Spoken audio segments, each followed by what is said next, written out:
The woman in the expensive suit slid a piece of paper across the workbench like she was doing him a favor. Owen Carter looked at the number, didn't flinch, didn't argue, just set it face down and went back to work. $700 for a 1969 Corvette sitting under a gray tarp in the corner of his garage. A garage that was 3 months behind on rent, that had a leaking roof, that barely kept the lights on. She thought he'd beg. He didn't.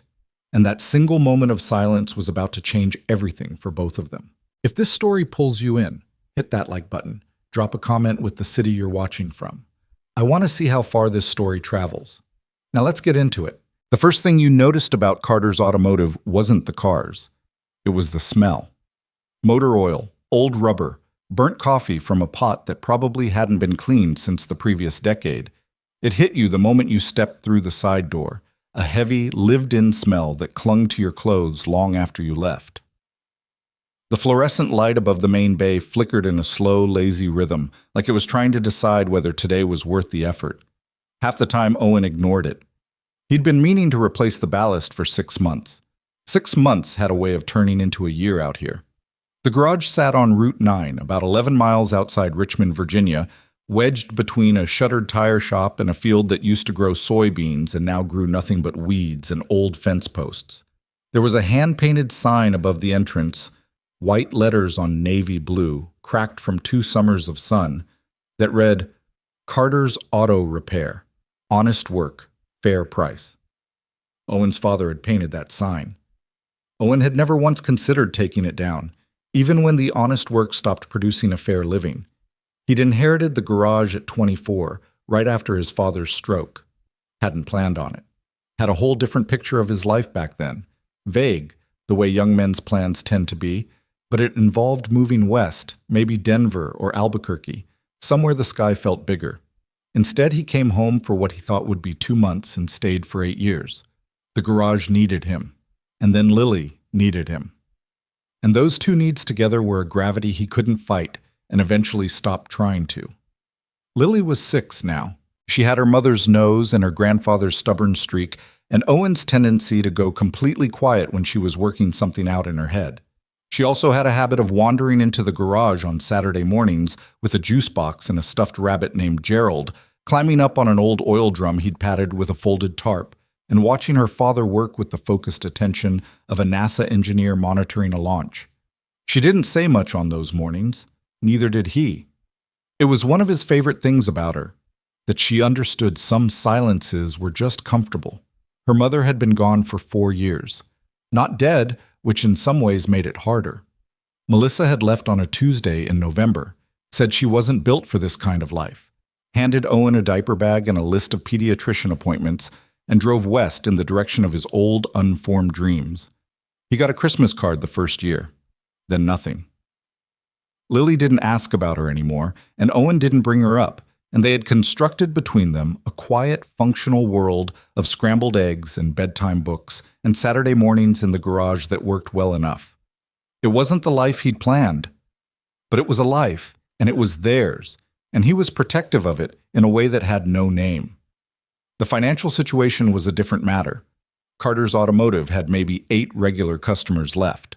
Bob Tremblay's 2004 F-150, the Nguyen family's minivan, a rotating cast of people who found him through word of mouth or desperation.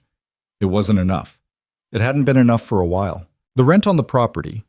He leased the land from a development company called Meridian Holdings, a detail that had seemed irrelevant when he signed the original lease with the previous owner 12 years ago, was $1,400 a month, and he was 3 months behind. He'd gotten 2 formal notices already. The third, he understood, would come with a lock on the door. He didn't tell anyone about that. Not his neighbor, not the woman at Lily's school, who sometimes asked how he was doing with the careful voice people use when they already suspect the answer. He just worked.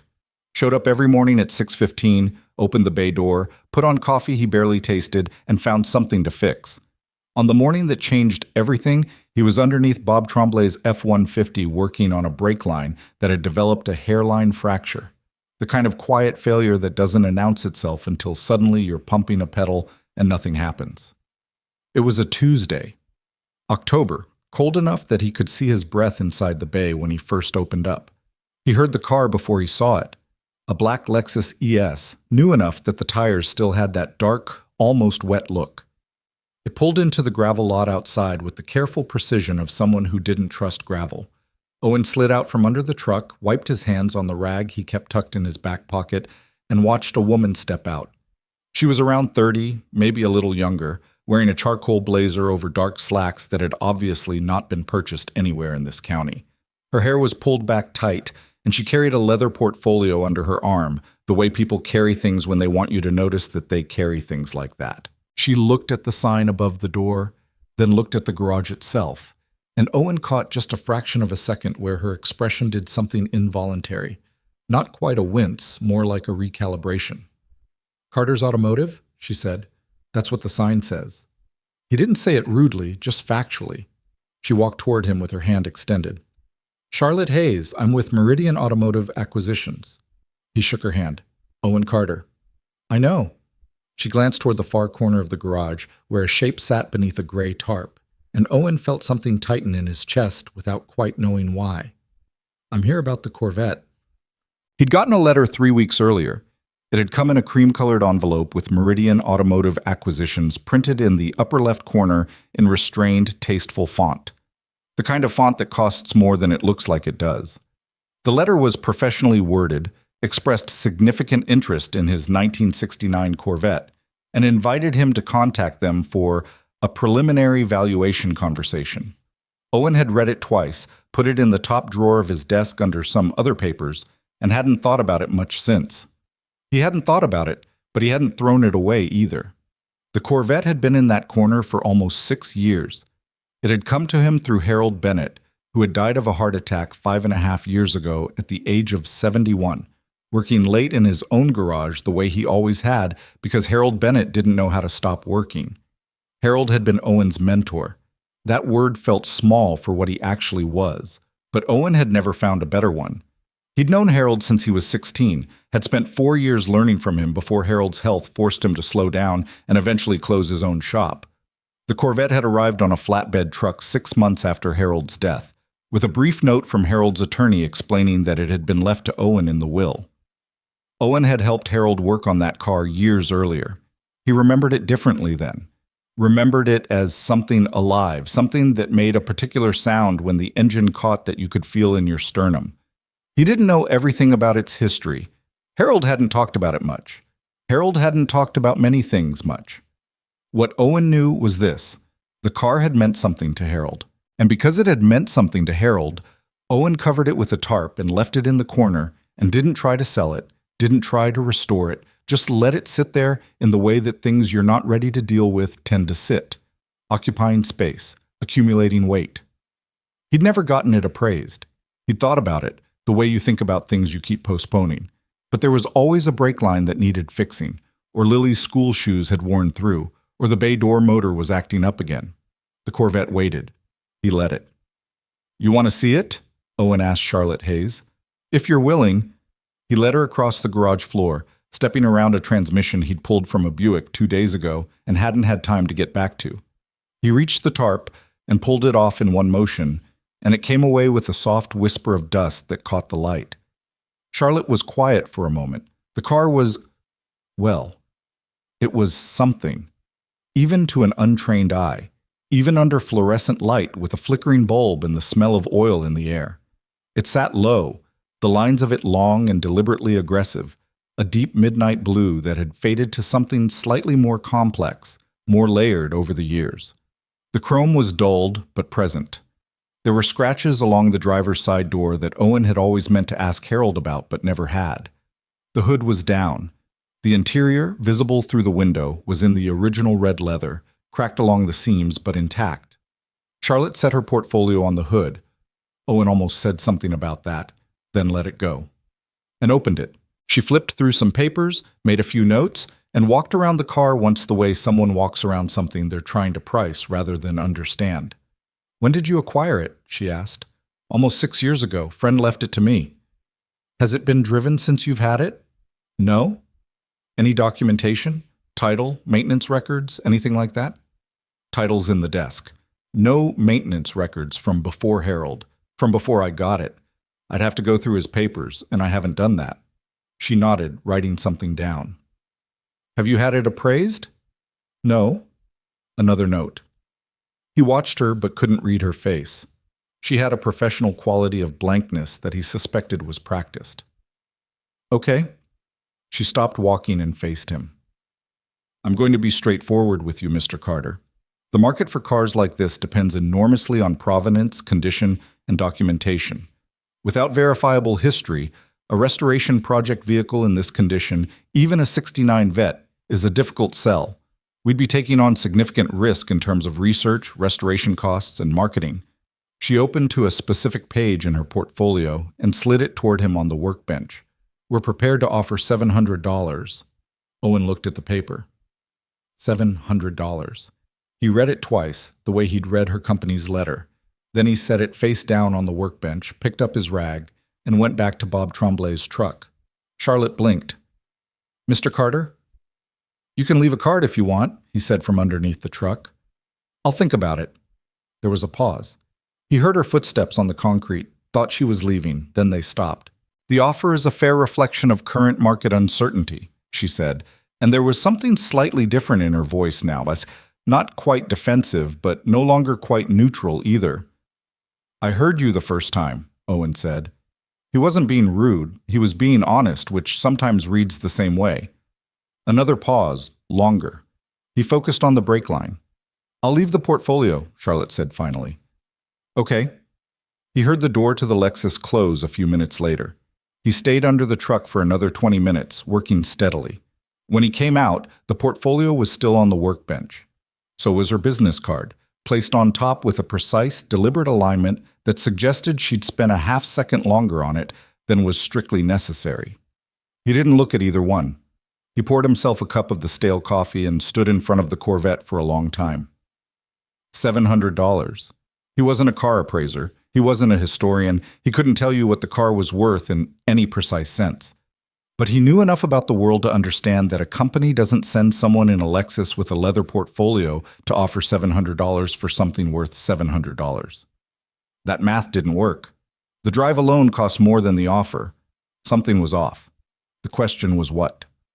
Charlotte Hayes drove exactly 4 miles down Route 9 before she pulled into the parking lot of a closed sandwich shop and sat with the engine running. She'd been in this business for 6 years. Before that, 2 years in a related field. Before that, a degree she'd worked 3 jobs to pay for. She knew how acquisitions worked. She knew how valuations worked. She knew that negotiations sometimes started low, that the first offer was always a probe rather than a genuine number. But $700 was not a probe. It was an insult. And she hadn't set that number. The number had come from her supervisor, Richard Vaughn, who had sent her to the garage with the portfolio pre-prepared and specific instructions. Make the initial offer, gauge his response, report back. She'd asked Richard what the car was actually worth. He'd said, "It's uncertain," which was the kind of answer that was technically true in the way that most evasions are technically true. She looked at her phone. She had 3 unread messages from Richard. She didn't open them. Something about the man in the garage, Owen Carter, had unsettled her in a way she couldn't quite name. It wasn't his refusal that surprised her. It was what he'd replaced the refusal with. Nothing. Just absolute, unconcerned quiet, like someone who'd already made a decision long before she walked through the door. She thought about the Corvette, the way it looked when he pulled the tarp off. Something about that car. Even she could feel it, and she was primarily a numbers person. Something about its proportions, its obvious age, the complexity of that faded blue color. It looked like it had a story. Cars sometimes did. She opened Richard's messages. How did it go? Did he accept? Call me. She put the phone in her bag without responding and pulled back onto Route 9 toward Richmond. She came back the next morning. Owen heard the tires on the gravel and knew it was her before he looked. Something about the careful way the car slowed, like someone who'd decided to turn around 3 times before committing to the turn. He was replacing a serpentine belt on a Subaru when she walked in. He didn't stop working. I don't have anything to add to yesterday, he said. I know. Charlotte stopped near the door. She was dressed the same, or similarly enough.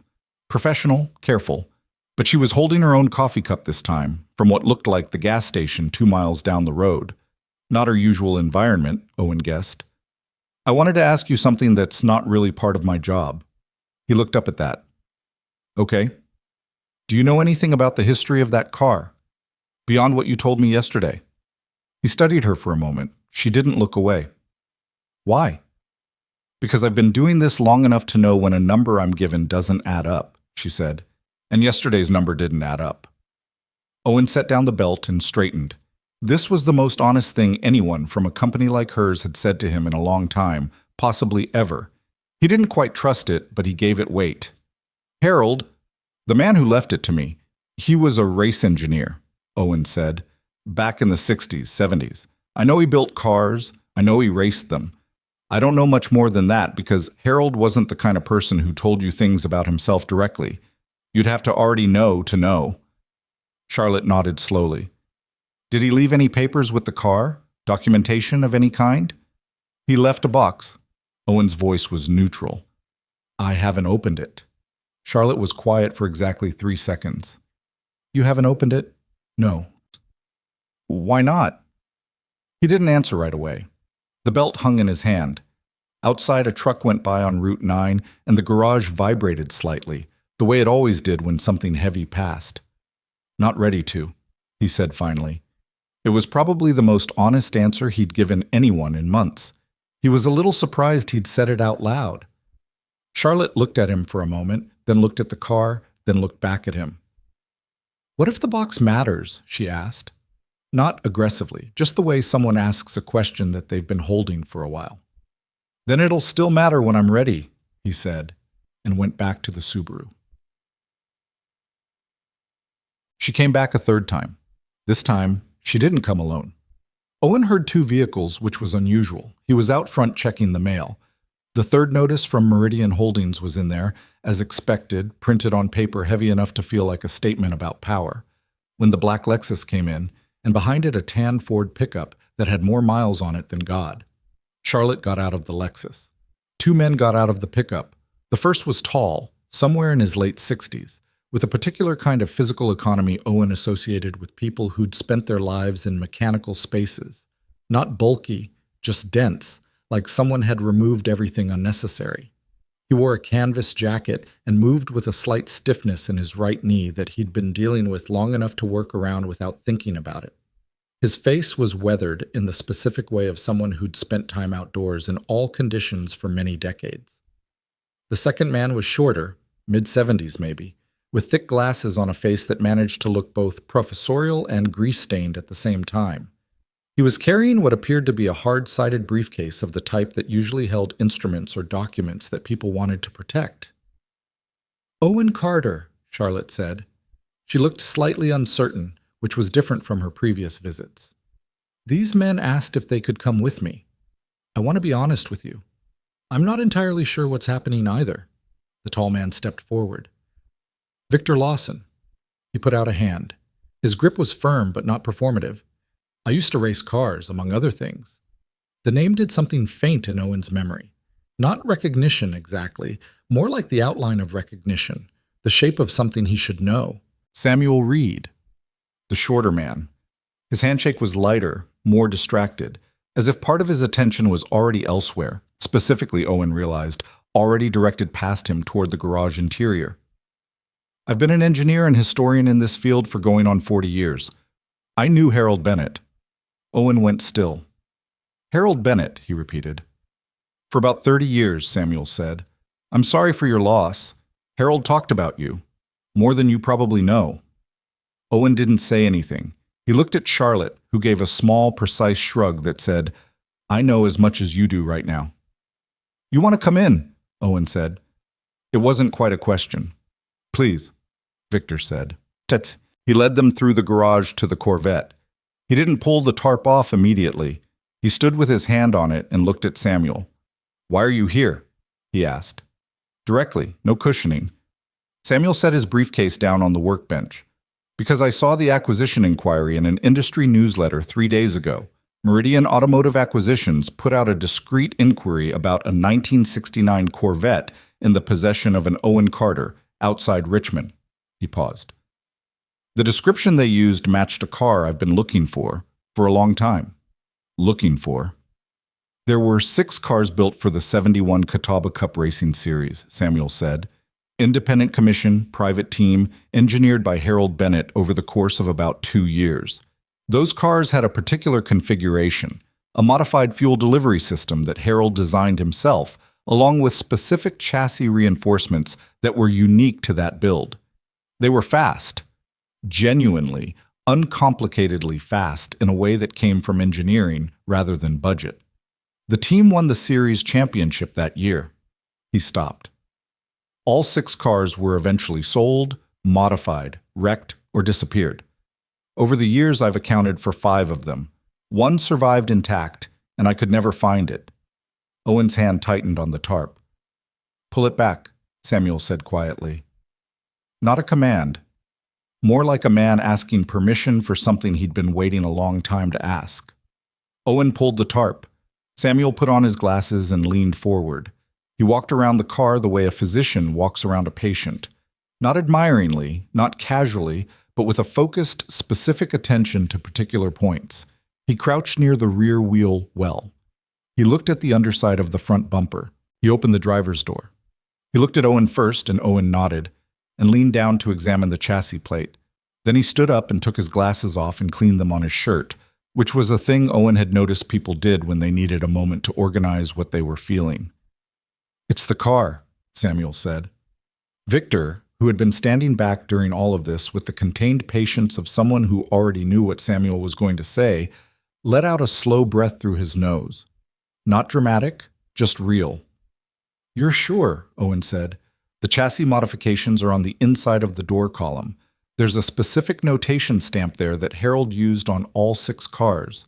The fuel line routing is visible through the engine bay, and it matches his drawings." Samuel looked at Owen directly. "I'm sure."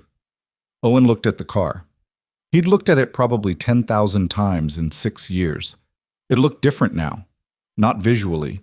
It was exactly the same car it had been yesterday and the day before and the 5 years before that. But it was different in the way that something is different when you finally understand what it is. "What's it worth?" Owen asked. A full provenance survivor from a championship race series, built by a now legendary engineer, complete and intact. Samuel's voice was careful, not theatrical. He wasn't trying to make a moment. He was just answering a question. At auction, conservatively, you're talking somewhere between $400,000 and $600,000, possibly more depending on what documentation exists. The number sat in the air between them. Charlotte, standing near the wall, went very still. Owen said nothing. "Documentation," he said finally. "There's a box Harold sent with the car. I haven't opened it." Samuel looked at him for a long moment. "May I?" "Boss." The box was in the back room, a small, overcrowded space that served as Owen's office, storage area, and the place where everything went that didn't have a defined place anywhere else. It was a standard cardboard banker's box, sealed with tape that had yellowed and cracked at the corners, with Owen's name written on the top in Harold's handwriting.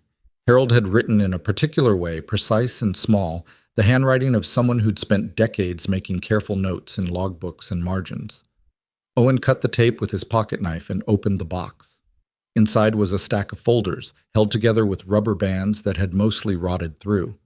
A clear plastic envelope containing what looked like photographs. A hard-sided tube that probably held rolled documents.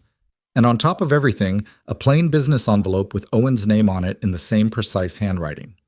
Owen held that envelope for a moment, then he set it aside and handed the folders to Samuel. Samuel opened the first one and went quiet in the way that a person goes quiet when they're reading something they've waited a long time to read. Victor moved to look over his shoulder. Charlotte stayed where she was near the doorway. "Race registration," Samuel said. "Original team documents for the 71 Catawba series." He moved to the next folder. "Technical certification for the chassis modification. Harold had these independently certified. That's the standard I'd expect from him." Next folder. "Engineering notes." "My God." He looked up and his voice had changed. "Owen, this is..." These are Harold's handwritten engineering notes for the entire build, the design process, the problem solving, the modifications they made during the season. This is primary source material. This is history. Victor spoke for the first time in a while. When Harold stopped racing, a lot of people in this field assumed his records were lost. There was a fire at his original shop in the 80s. We thought, he stopped. We thought most of it was gone. He rebuilt, Samuel said. He replicated what he could from memory and salvaged what survived. He was meticulous. That was always Harold. His voice was fond in the particular way you're fond of someone who made your life harder and better in equal measure.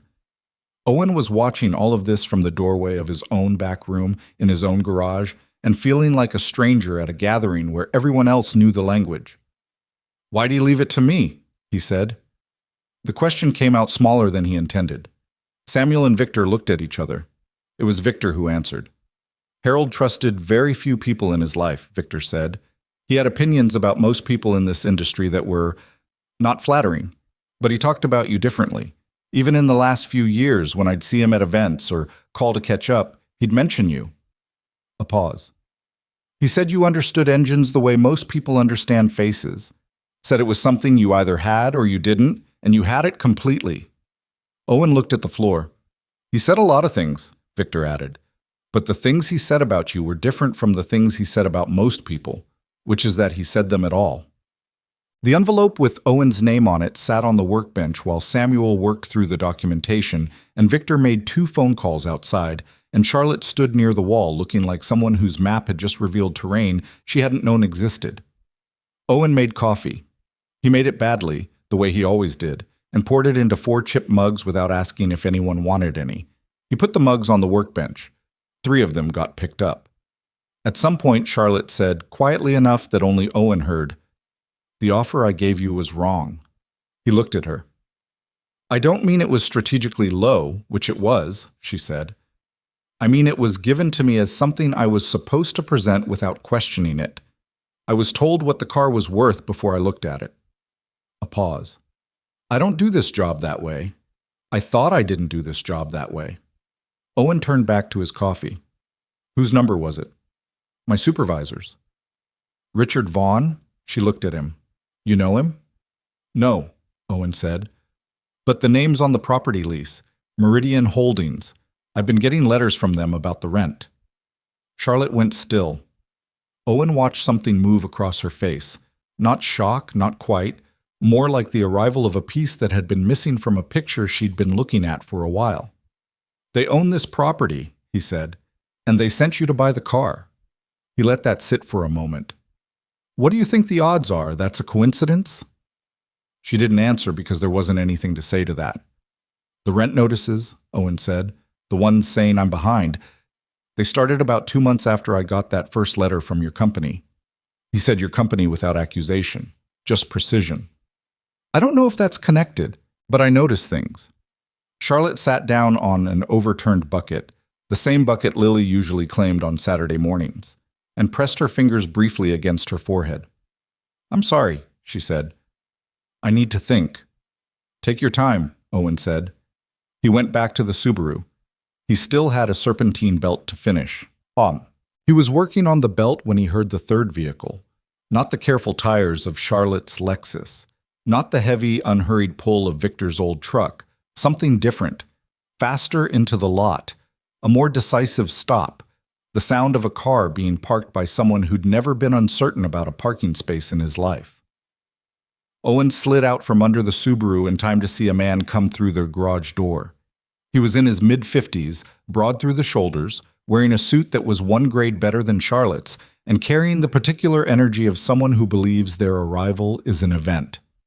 He looked around the garage with the expression of someone taking inventory rather than visiting, and his eyes moved from the Subaru to Owen to the Corvette, still uncovered from earlier, and then settled on the back room where Samuel and Victor were still working through Harold's documents. "Owen Carter?" His voice was efficient, not rude but calibrated. "Yeah." "Richard Vaughn, Meridian Automotive." He moved his gaze to the back room. "I understand you've had some additional visitors today." "Word travels," Owen said. Richard walked toward the Corvette.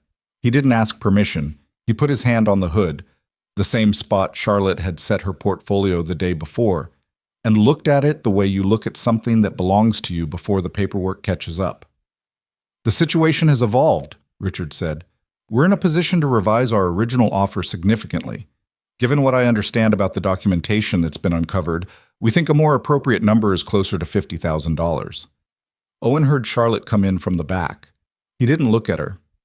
$50,000, Owen said. "It's a substantial improvement on yesterday's offer. Yesterday's offer was $700. Market valuation is a dynamic process." Richard smiled, a professional calibrated smile.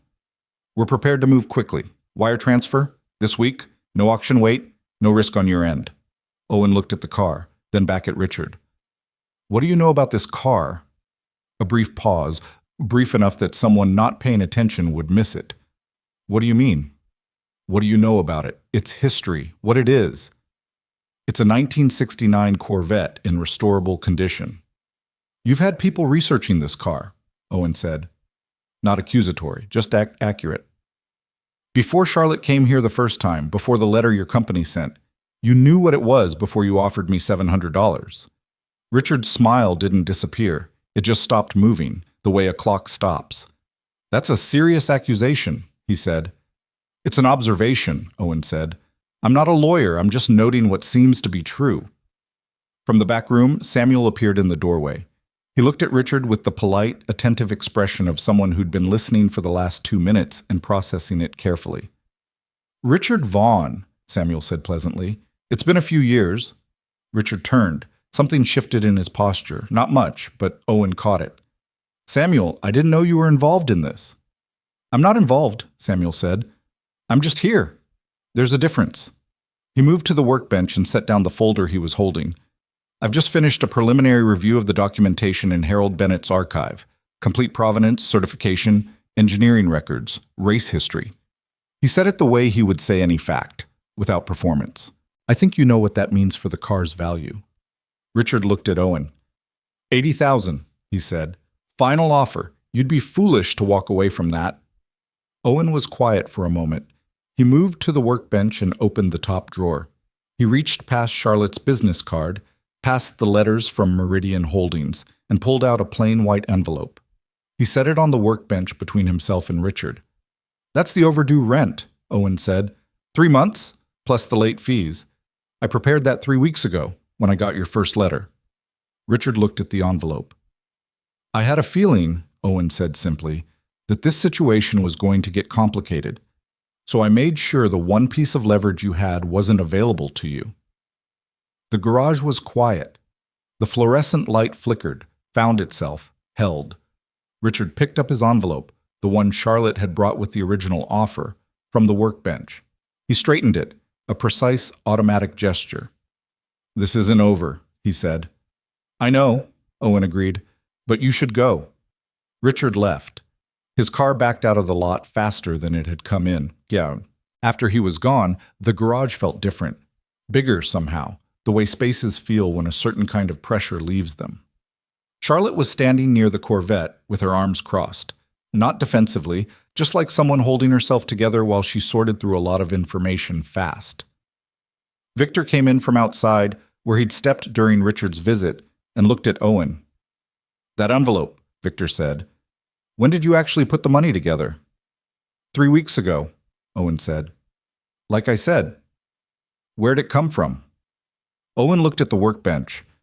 "I've been saving, slow but steady, and I sold some tools I don't use anymore.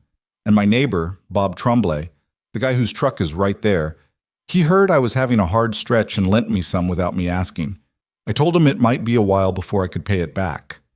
He paused. "I'm going to pay it back." Samuel, still in the back room doorway, said quietly, "Harold would have done something like that." Owen turned to look at him. "The preparation," Samuel said. "The quiet preparation, before anyone else knew there was a problem to prepare for. That's Harold." Owen didn't say anything to that. He went to the Corvette and stood next to it for a moment, and then, for the first time in 6 years, he put his hand on the hood.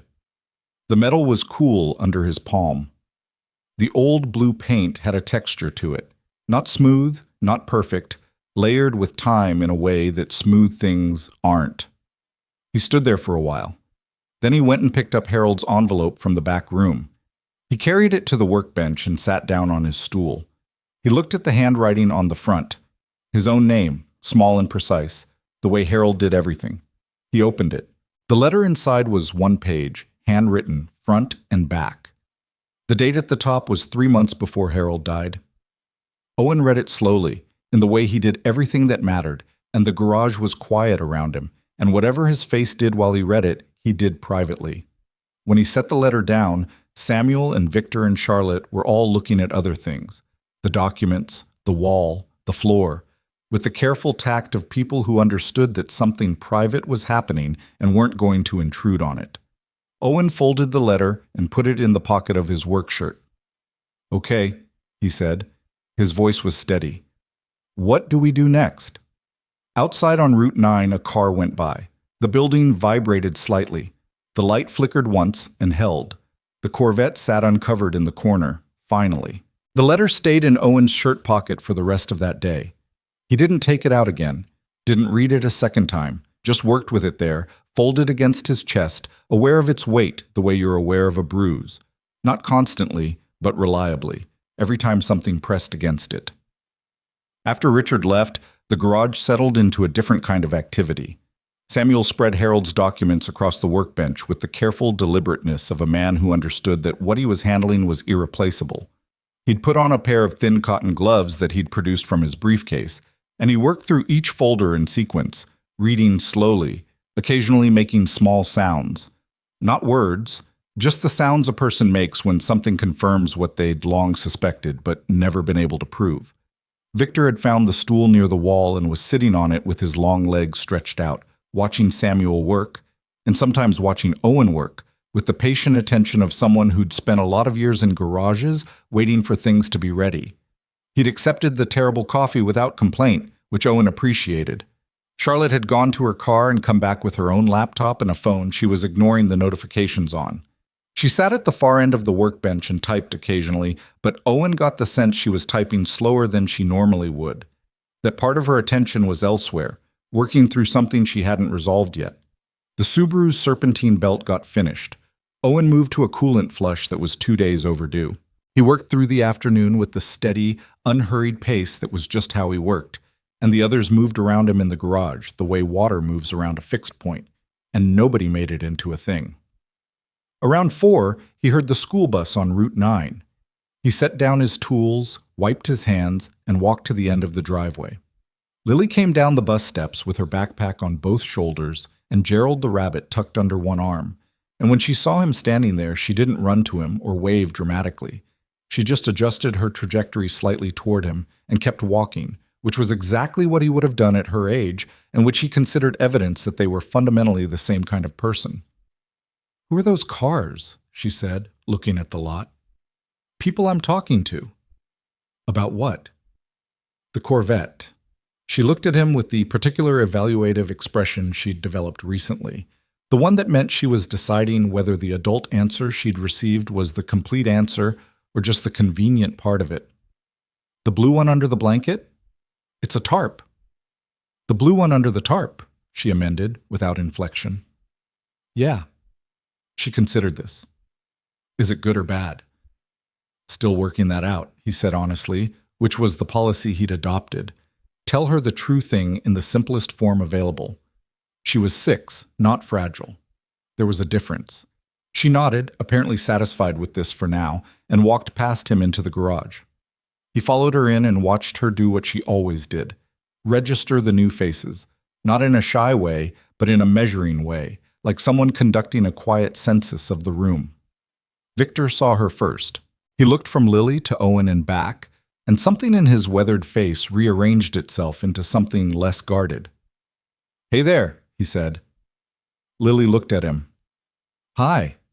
A pause. "Are you old?" "Lily," Owen said. "I'm old enough," Victor said without taking offense because he was actually old enough and clearly knew it.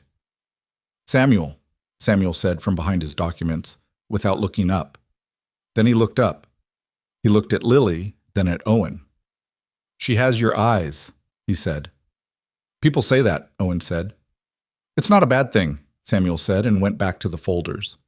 Lily climbed up on the oil drum. She'd gotten better at it, no longer needed the step box, and settled in with Gerald and began her own quiet observation of the room's activities. Owen caught Charlotte watching this, something moving briefly across her face before she looked back at her laptop. He went and made a better pot of coffee, or anyway, a different pot. He also found the box of animal crackers he kept for Lily on the second shelf and set it next to her on the drum. She took it without looking at him, which was the highest form of casual trust available between people who know each other very well. "Okay," Owen said, coming back to the workbench. "Tell me what we're actually dealing with." Samuel took his glasses off. He'd been putting them on and taking them off for the last 2 hours, a habit that apparently tracked his level of concentration, and turned to face Owen properly. "All right, I'll be direct. Please. This car, as I've said, is the last confirmed survivor of the 6 Catawba racers built by Harold Bennett in 1969 and 70. What I didn't know until this afternoon is that this particular chassis, number 4 of the 6, was the car that won the championship round, the actual race-winning car." He paused to let that settle. Harold's logbook, which is in remarkable condition, documents the full season. Chassis 4 drove 11 races, finished in the top 3 in 9 of them, and won the final championship race in October 1971 by 42 seconds. Owen leaned against the bench. "Harold never told me any of that." "Harold didn't talk about his own history unless he was forced to," Victor said from his stool. "I knew him for 30 years. I learned more about his work from other people who'd been there than I ever learned from him directly." A beat. He thought the work spoke for itself. He had opinions about people who talked too much about their own accomplishments. "That sounds like him," Owen said. "The technical documentation alone is significant," Samuel continued. "The engineering notes Harold left, the actual design drawings, the modification logs, the problem-solving records from the season. This is primary material that racing historians have been looking for since Harold's shop fire in 1982. Everyone assumed it was gone. Instead, Harold was apparently carrying it with him all that time." Samuel tapped the stack of folders. He was meticulous about reconstruction, cross-referenced against his memory, against photographs, against race records he'd obtained from organizers. Some of it is reconstruction, yes, but it's Harold's reconstruction, and that gives it a historical weight that would be recognized in any serious auction context. "How serious?" Owen said. Victor spoke before Samuel could. "Last year, a car from a similar era series, is less well documented, not a championship car, went at auction for $380,000. That's the floor for what you have here, Owen. Realistically, with Samuel's expertise validating the documentation, with the provenance clear, with the championship connection." He stopped. "You're looking at north of $500,000, maybe significantly north." The number sat in the room. Owen let it sit. "And Vaughn knew this," he said. "Vaughn has been in this industry a long time," Victor said. "He would have known the general category. Whether he knew the specific documentation existed?" He exchanged a look with Samuel. "Probably not," Samuel said carefully. "He would have known the car was potentially significant based on its visible characteristics. The chassis configuration is distinctive to anyone who knows what to look for. But the documentation, I don't think he could have known about that because I didn't know about it, and I've been researching Harold's cars for 15 years. "What he knew," Charlotte said from her end of the workbench, speaking for the first time in a while, "was enough to justify sending someone with a $700 offer." Everyone looked at her. She'd stopped typing. She was looking at the table in front of her, her hands flat on the surface. He knew it was worth more than that. He knew it was worth significantly more than that. "He sent me with that number because he thought—" She stopped. Started again. He thought Owen was in a difficult enough financial position that the offer didn't need to be real. It just needed to be available. The room was quiet. "That's the business," Victor said, not dismissively but matter-of-factly, the way someone states an unpleasant truth they've had a long time to get used to. "It's not my business," Charlotte said. She said it quietly, to herself more than the room, like someone making a note. Owen looked at her for a moment. She was working through something in real time, and he recognized that because he often did the same thing, and he recognized in her the same quality he had in himself. A kind of stubborn internal honesty that made certain situations uncomfortable to remain in once you'd seen them clearly. He didn't say anything. He turned back to Samuel. The logbook you mentioned, Harold's notes about the car. Is there anything in there about why he stopped racing, why he closed the shop eventually? Samuel was quiet for a moment. Some of it. The notes from the later part of the 70s are more personal. Harold was dealing with some things, industry politics, funding difficulties, some falling out with a team owner whose name isn't in the documents but whose decisions are. A pause. And his wife was sick. Starting around 76. He doesn't write about it directly, but you can trace it. The notes get shorter, less detailed, then pick back up. Then get short again. She died in 1979. Owen hadn't known that. He'd known Harold as a widower, had assumed he'd always been one, the way you assume things about people that you've only known in one configuration. It had never occurred to him to ask about the before. He never talked about her, Owen said. No, Samuel said. He wouldn't have. They sat with that for a moment in the way that information about people you've lost sits, not comfortably, but necessarily. Lily had fallen asleep on the oil drum, which she occasionally did in the early evenings when the day had been long. She was leaning against the wall behind her, Gerald clasped in both arms, her backpack still on. Owen crossed the garage and lifted her off the drum. She was heavier than she'd been even 6 months ago, and he noticed this every time, the way children's weight is a measure of time, and carried her to the small folding cot he kept in the back room for exactly this purpose. He covered her with the old flannel blanket that lived on the cot and went back to the main garage. I need to call a couple of people tonight, Samuel said when Owen returned. There's an authentication process we'd want to go through before any serious conversation about value or sale. I want to bring in a colleague of mine, Diane Park. She's probably the foremost independent authority on cars from this era, for a second opinion. That would take a few days to arrange. Arrange it, Owen said. There's also the question of what you want to do with it, Victor said. That's not a small question. I know. You don't have to decide anything tonight. I know that too. Victor nodded. He stood up from the stool, his right knee stiff in the way it always was when he'd been sitting for a while, and he stretched briefly and looked around the garage with the expression of someone taking a place in. Good space, he said, which sounded like it meant something beyond the literal. It's a mess, Owen said. All the good ones are. Victor pulled on his canvas jacket. I'm going to head out. Samuel, you need a ride to your hotel? I'll drive him, Charlotte said, standing. She looked at Owen. I want to talk to you more. Tomorrow, if that's okay. Just not in a work capacity. Owen thought about this. Come in the morning. Before 9, I've got a transmission job coming in. She nodded. At the door, she stopped. I'm sorry, she said, about the way this started. Owen picked up the rag from the workbench. You came back, he said. That matters more than how it started. She looked at him for a moment, then left. Samuel followed, carrying his briefcase, pausing at the door long enough to say, The documentation is safe in this box. I'd suggest you take it home with you tonight rather than leaving it here. Already planned on it, Owen said. Samuel looked at him over his glasses and smiled slightly, the smile of a man who appreciated people who were already 3 steps ahead of the obvious precaution. Then he was gone. Owen stood alone in the garage. The Corvette was still uncovered. He looked at it for a moment, then walked over and, with a slow deliberateness, left the tarp off, for the first time in 6 years. He turned off the main lights, leaving only the work light near the door. In the dimness, the Corvette's blue was something else entirely. Deeper, quieter, like looking at something through water. He stood there until the sound of the last car on Route 9 faded, and then he went to get his daughter. He didn't sleep well. This wasn't unusual. Owen Carter was not a particularly good sleeper in general, and hadn't been since Melissa left, which he'd eventually stopped framing as a consequence of that, and started framing as just how he was built. But that night was worse than usual. He lay in the dark and thought about Harold's letter. He'd read it once in the garage with people around him, and he'd kept his face together the way you keep your face together when other people are watching, which took effort he hadn't expected. In the dark, in his own bed, he let himself think about what it had actually said.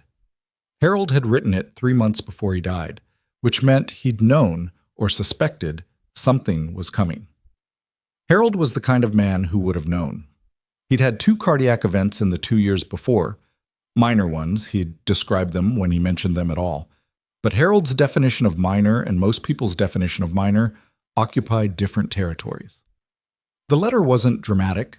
Harold didn't do dramatic. It was practical, specific, and, in the way that Harold's most important communications always were, it said the thing it meant without saying it directly. He'd written about the car, about what it was, in the general terms of someone who assumed the recipient would eventually know more. He'd written that he was leaving it to Owen because he trusted Owen to know what it was worth in all the ways the word worth applied, and not only the financial one. He'd written that if Owen ever did sell it, he'd be fine with that things don't honor their makers by sitting unused, but that he trusted Owen's judgment. And then, at the bottom of the second page, in handwriting that was slightly less precise than the rest, possibly tired, possibly just late at night when he wrote it, Harold had written, "You were the best student I ever had, not because of your hands, though your hands are good, because of how you pay attention." Most people look at an engine and see a problem. You look at it and see what it was trying to do. That's rare. I should have told you that more often. I was better at showing than telling, which is a limitation I carried too long. Owen had read that part twice in the garage, and he was reading it again now from memory, and he put his arm over his eyes and breathed deliberately for a while, the way you breathe when you're making sure your chest stays where it is. He should have told you that more often. Harold had told him, actually, in all the ways Harold told anyone anything, through how much time he spent showing you, through what jobs he trusted you with, through the specific quality of his corrections, which were never cruel but always precise, because he expected you to be better, and that expectation was its own kind of statement. Owen had known all of that. He'd felt it without ever hearing it put into words. But there was still something about having the words. He lay there for a while longer, then got up and went to the kitchen and made actual tea this time, not the terrible coffee, and sat at the small kitchen table with Harold's letter and read it properly, in full, in the light. In the drawer under the table, he found a pen and a piece of paper, and he sat there for a while trying to think of what he'd have said back. He didn't write anything down, but he thought about it for a long time. What? Charlotte came at 8:15, 15 minutes before she'd implied she'd come, which Owen clocked as someone who wanted time before the 9 o'clock job arrived. He didn't hold it against her. He respected early. Lily had already been dropped at school, and Owen was on his second cup of coffee, a marginally better version than the garage coffee made at home in an actual coffee maker, when the Lexus pulled in. Charlotte came in through the side door and accepted the coffee he poured without being asked, and they sat at the workbench, and for a minute neither of them said anything. "I did some research last night," Charlotte said, "on Richard Vaughn and Meridian Holdings." "And?" Meridian Automotive Acquisitions and Meridian Holdings are subsidiaries of the same parent company, Meridian Capital Group. Richard Vaughn sits on the board of all three. She held her coffee mug with both hands. Meridian Capital has been accumulating properties along the stretch of Route 9 for the past 18 months. Commercial properties, garages, small industrial spaces, vacant lots. The theory in development circles is that they're positioning for a rezoning push. Owen looked at his coffee. "So the rent pressure on me is probably real, not manufactured," Charlotte said. "They want the property regardless. But if they could also acquire a car worth $500,000 for $700 at the same time," she stopped. "Richard doesn't miss opportunities. It's the thing about him that made him a good teacher, and that also made him—" She stopped again. "Your boss," Owen said. "My boss," she confirmed. "I've been with the company 3 years. I thought we did things a certain way. I thought—" She looked at the garage floor, then back up. "I thought the offers I delivered reflected honest assessments. I never had reason to question it before." "Did you question it this time?" "I questioned it immediately," she said, with a flatness that told him it was true, and also that it didn't make her feel better. "The number was wrong before I walked in the door. I knew it. And I came anyway because She put the coffee mug down. Because I had a job, and it was asking me to do something that wasn't technically illegal, and I talked myself into the space between knowing something is wrong and being able to name exactly what rule it breaks. Owen nodded. He'd been in that space before, a different version of it, different stakes, but the same landscape. You knew the shape of the wrongness before you could construct the argument about it. Richard called me 6 times last night, Charlotte said. I didn't answer. He sent 3 emails. The emails were professional in tone and said nothing specific that could be quoted problematically in any context. A pause. He's not careless. What are you going to do? She looked at him directly. I don't know yet. I came here to talk to you, partly because you're the person at the center of this and you deserve to know what I know, and partly because… She hesitated. You seem like someone who thinks clearly. I wanted to be around that for a while. It was such an unexpectedly honest thing to say that Owen looked at her for a moment to verify she'd meant it. She had. The property lease, he said. The rent. Regardless of the car situation, that's a real problem I have to solve. I know. You can't fix that, he said, not unkindly. I'm not telling you that to make you feel responsible. I'm telling you because you have a look like you want to fix everything at once, and I've seen that look before, and it usually ends with the person fixing nothing and burning out trying. Charlotte's mouth pressed briefly together, not quite a smile. Fair, she said. The 9 o'clock job arrived then, a 12 Chevy Malibu with a clutch issue, driven by a 20-year-old named Marcus who was 3 minutes late and apologetic about it. Owen put Charlotte's coffee situation temporarily on hold and went to look at the Malibu, and Charlotte stayed at the workbench, and when he came back 10 minutes later with a preliminary diagnosis and Marcus waiting outside, she was on her laptop and had apparently shifted into something more focused. Something's wrong with the clutch, Owen told Marcus. The pressure plate's worn unevenly, probably from… Do you drive mostly highway or stop and go? Stop and go, Marcus said. I live in Henrico. I drive to my job in the city. Yeah, pressure plate's the primary issue, but I'd want to look at the flywheel too. Could be the better part of a day's work. Owen quoted him a number that Marcus clearly hadn't budgeted for, because his face went through 2 or 3 things in rapid succession before settling on resigned. Do I need it? Marcus said, which was less a question than a confirmation. You need it, Owen said. Not tomorrow, but within a month. After that, you're looking at a situation that's more expensive to fix. Marcus exhaled. Okay, can I… next week? Come in Tuesday morning. I'll fit it in. Marcus left, looking at his phone, probably calculating something, and Owen went back to the workbench where Charlotte was now looking at something on her screen with the focused expression he was starting to associate with her having found a thread worth pulling. What? He said. I've been looking at Meridian Holdings' property filings, she said. The lease they have with you. The original lease predates their acquisition of the property. They bought the property from a developer named Kowalski in 2021. The original lease terms you signed with Kowalski in 2018 give you right of first refusal if the property is sold. Owen was still. Right of first refusal means that if Meridian Holdings ever decides to sell the Route 9 property, you have the legal right to match whatever offer they receive, Charlotte said. It also potentially creates complications for how aggressively they can push you out before any rezoning actually happens. She looked up. This is a small thing. It doesn't solve the rent arrears, and they have legitimate grounds to pursue that, but it changes the calculus slightly. I have a right of first refusal on a property I can't afford to buy, Owen said. You have a right of first refusal on a property that might be worth significantly more than you think, in a legal context that might have bearing on other things.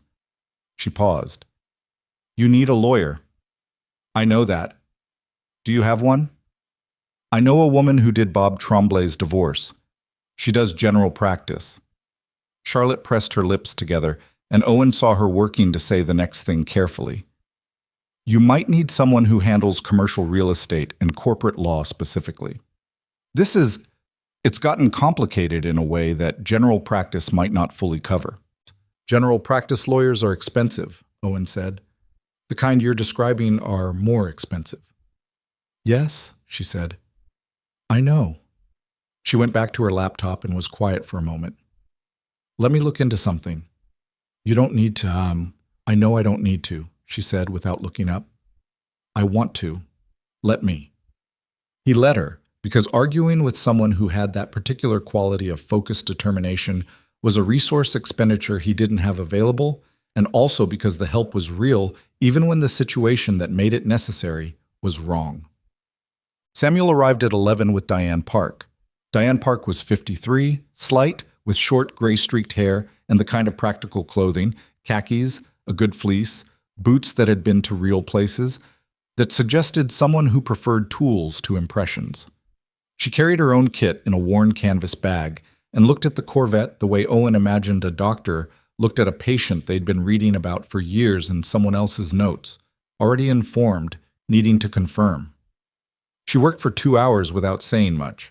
Samuel watched and occasionally indicated things, and Owen watched both of them, and Charlotte worked at the workbench, and the garage did what the garage did, which was absorb people and their purposes, and ask nothing about why they were there.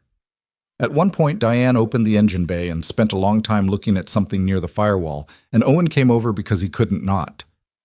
"What are you looking at?" he asked. She pointed without looking at him. "This bracket here. See the weld?" He leaned in. The weld was unusual, not by modern standards, but deliberately unusual for the era, a specific technique that had been used to reduce vibration transfer. "Modified mount," he said. "Harold's modification. I've seen it in photographs of his other builds, never in person." She looked at him. "You know what you're looking at." "I know what that kind of weld means mechanically. I didn't know whose it was." "Now you do." She turned back to the engine. He was a genuinely original thinker. There are engineers from that era who were brilliant craftsmen, who could execute someone else's design with extraordinary precision. And then there were people who thought differently about fundamental problems. Harold was the second kind. A pause while she looked at something else. This car drove differently because of choices he made at the design stage that other engineers wouldn't have made. Not because he was reckless, because he understood systems in a way that let him see solutions that weren't obvious.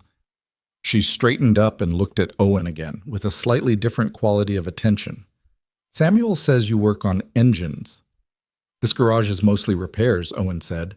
"Maintenance, diagnostics, common mechanical work. I'm not a specialist."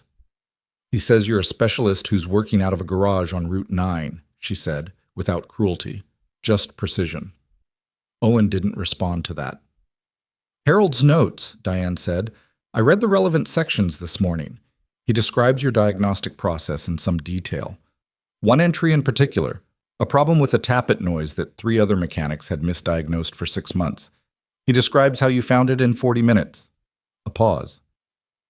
He was not a person who was easily impressed. "No," Owen agreed. "He wasn't. He wrote that your method was instinctive in a way that couldn't be taught, that you understood the relationship between sound and mechanical state, between what you could hear and what was happening internally, better than people with engineering degrees who'd been working twice as long." She looked at him steadily. "I'm telling you this because I think you should know how he thought about you. Not because it changes anything about the car." Owen looked at the engine bay. He didn't say anything for a moment. Then, "What's your assessment of the car's condition?" Diane closed the hood. "Exceptional for its age and the circumstances of its storage. The tarp was breathable enough that humidity damage is minimal. Some surface oxidation on chrome, some drying on the leather. The tire situation is obviously not functional, but the structural and mechanical integrity," she turned to Samuel, "85% intact, as an original. Restoration work would be conservative." "Conservative," Owen repeated, "meaning we'd do as little as possible," she said. "Clean, preserve, make safe. Not try to make it look new because it shouldn't look new. It should look like what it is, a car that went through something and survived." Owen nodded. He thought that was the right way to think about a lot of things. Victor arrived in the early afternoon, and he brought something unexpected. A woman Owen didn't know, mid-60s, in a green jacket, who turned out to be a journalist named Petra Olson, who wrote about automotive history for 2 long-established industry publications. Owen stood in the middle of his garage and looked at these people and looked at the Corvette and thought, Harold, you let none of this happen while you were alive. What am I supposed to do with it now? I didn't invite her specifically, Victor said, in response to Owen's expression, which was apparently readable.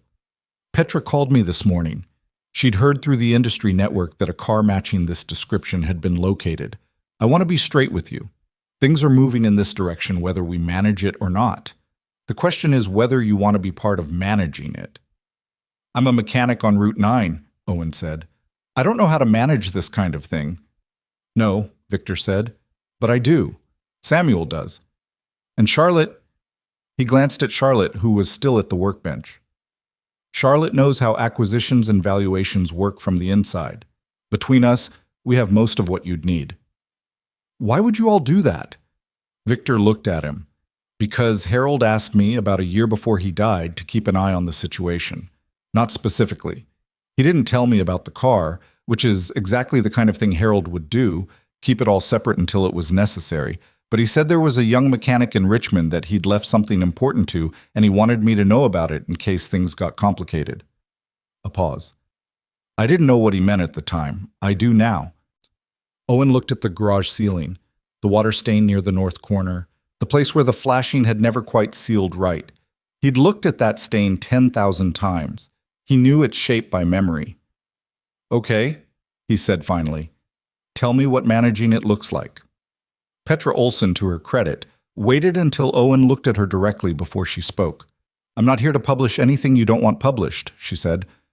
What I'd like is to document the story of this car and what it represents for Harold Bennett's legacy. The timing, the arc of it. A car that disappeared for 50 years, preserved by someone who didn't know what it was but took care of it anyway. That's a story that matters in this field. She paused. The documentation matters independently, but how it came to light matters too. The part where a company tried to buy it for $700, Owen said. I'm aware of that part, Petra said. Whether that part is in the story is up to you. He thought about Richard Vaughn and the rent notices and the careful professional emails that contained nothing specific enough to be problematic. He thought about Charlotte's face when she'd sat on Lily's oil drum and said she didn't do this job that way. Let me think about it, he said. It was the third time he'd said, let me think about it to someone in as many days, and every previous time he'd actually thought about it, so it wasn't a deflection. He had a way of arriving at things slowly, and arriving at them right, and he knew that about himself. Samuel came from the back room with the logbook, Harold's logbook, the primary one, bound in cracked black leather with a red thread marker, and Harold's initials stamped on the cover in a way that had mostly worn down to an impression rather than a mark. He set it carefully on the workbench and opened it to a page near the back. There's something else you should see, he said. The page was dated November 1971, a few weeks after the championship race. Harold's small, precise handwriting. Samuel pointed to a paragraph near the bottom of the page. Owen read it. It was a short entry, which was typical of Harold. He'd written about the end of the season, about the team dispersing, about the car being stored.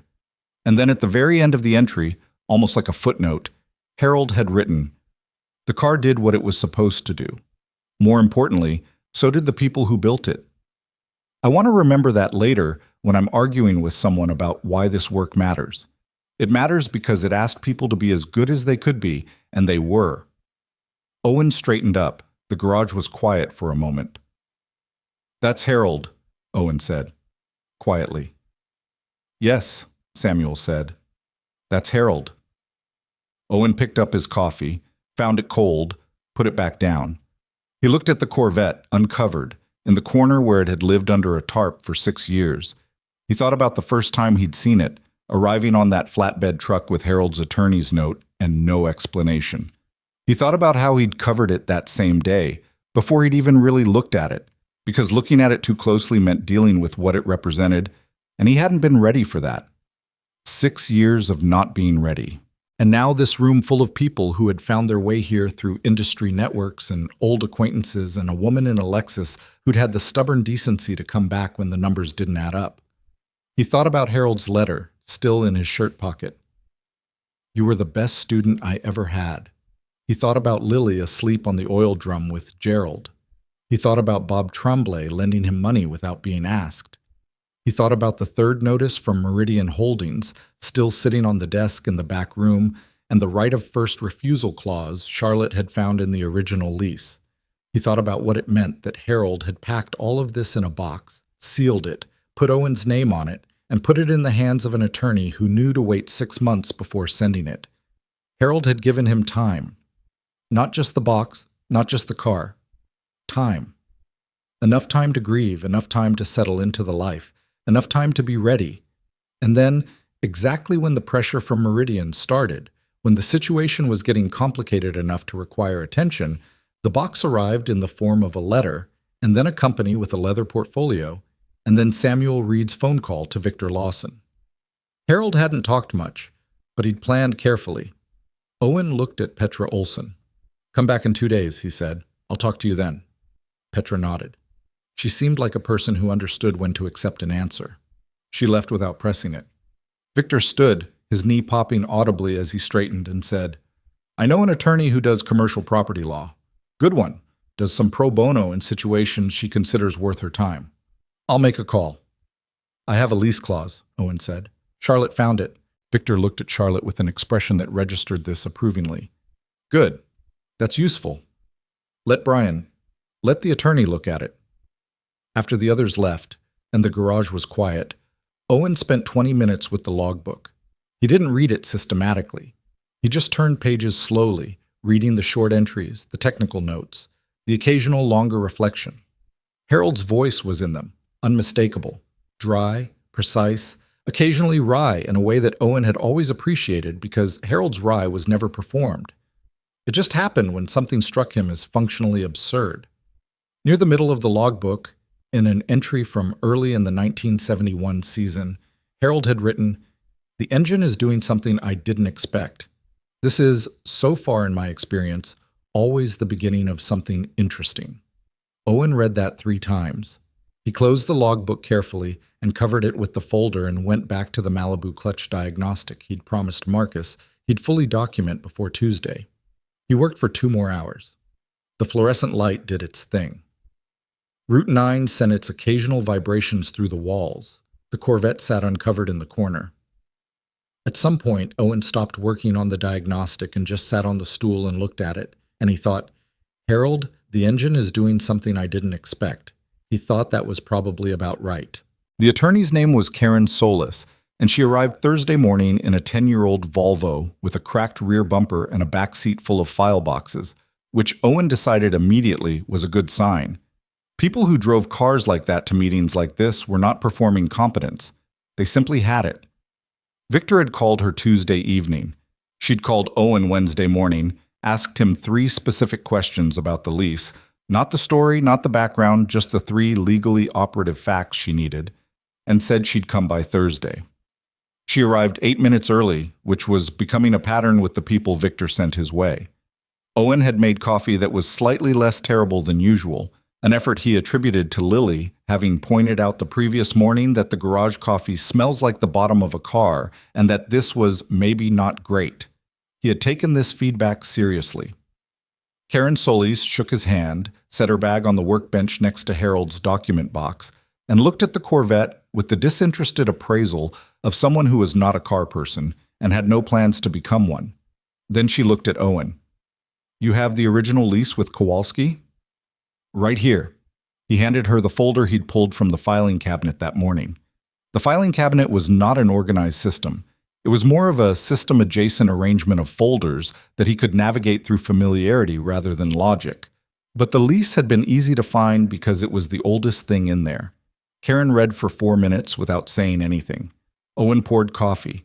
She took the mug when he set it near her without breaking her reading. That was 2 people this week who'd accepted his bad coffee without comment, which was a low bar that nonetheless he appreciated. "Right of first refusal," she said. "Standard clause, but it was carried over in the assignment agreement when Meridian acquired the property. They accepted all of Kowalski's lease obligations." She turned a page. "Their attorney should have flagged this for renegotiation. Either they didn't notice it, or they assumed you wouldn't." "Or they assumed it didn't matter," Owen said, "because they were planning to use the rent arrears to force me out before it ever became relevant." Karen looked up. She had the professional quality of not showing surprise when clients said things that were accurate and uncomfortable. That's a reasonable interpretation. I want to be careful about what I say regarding intent, because intent is hard to establish in a legal context. But the practical situation is this. Your right of first refusal complicates their timeline significantly. They cannot sell or transfer this property without offering it to you first at the offered price. I can't buy this property, Owen said. Not at any realistic price. Not alone you can't, Karen said. She set the lease down and looked at him directly. But someone could buy it with you. Or for you, with an agreement that protects your tenancy. Or, she paused, choosing words. The clause is leverage. It doesn't have to be exercised literally to change how they negotiate. Owen considered this. Outside, Route 9 was doing its mid-morning thing. A delivery truck, someone's sedan, the distant sound of a school bus that was probably making the run he was used to seeing at 3:30. The rhythm of it was so familiar that he'd stopped registering it years ago, but sitting still like this, he noticed it. The rent arrears, he said. 3 months. Do you have the funds to cover them? I have an envelope ready. I've had it for 3 weeks. Karen's expression didn't shift, but something in her posture did. A slight recalibration, the kind that happened when a lawyer reassessed the person they were representing. Then pay them, she said. Today, if possible. Certified check, deliver it in person to their property management office. Get a signed receipt. It doesn't resolve the underlying situation, but it removes the one piece of ground they're currently standing on. I was planning to deliver it when the situation felt resolved, Owen said. I was keeping it as a reveal, Karen said. I understand the instinct. In a negotiation, that might even be strategic.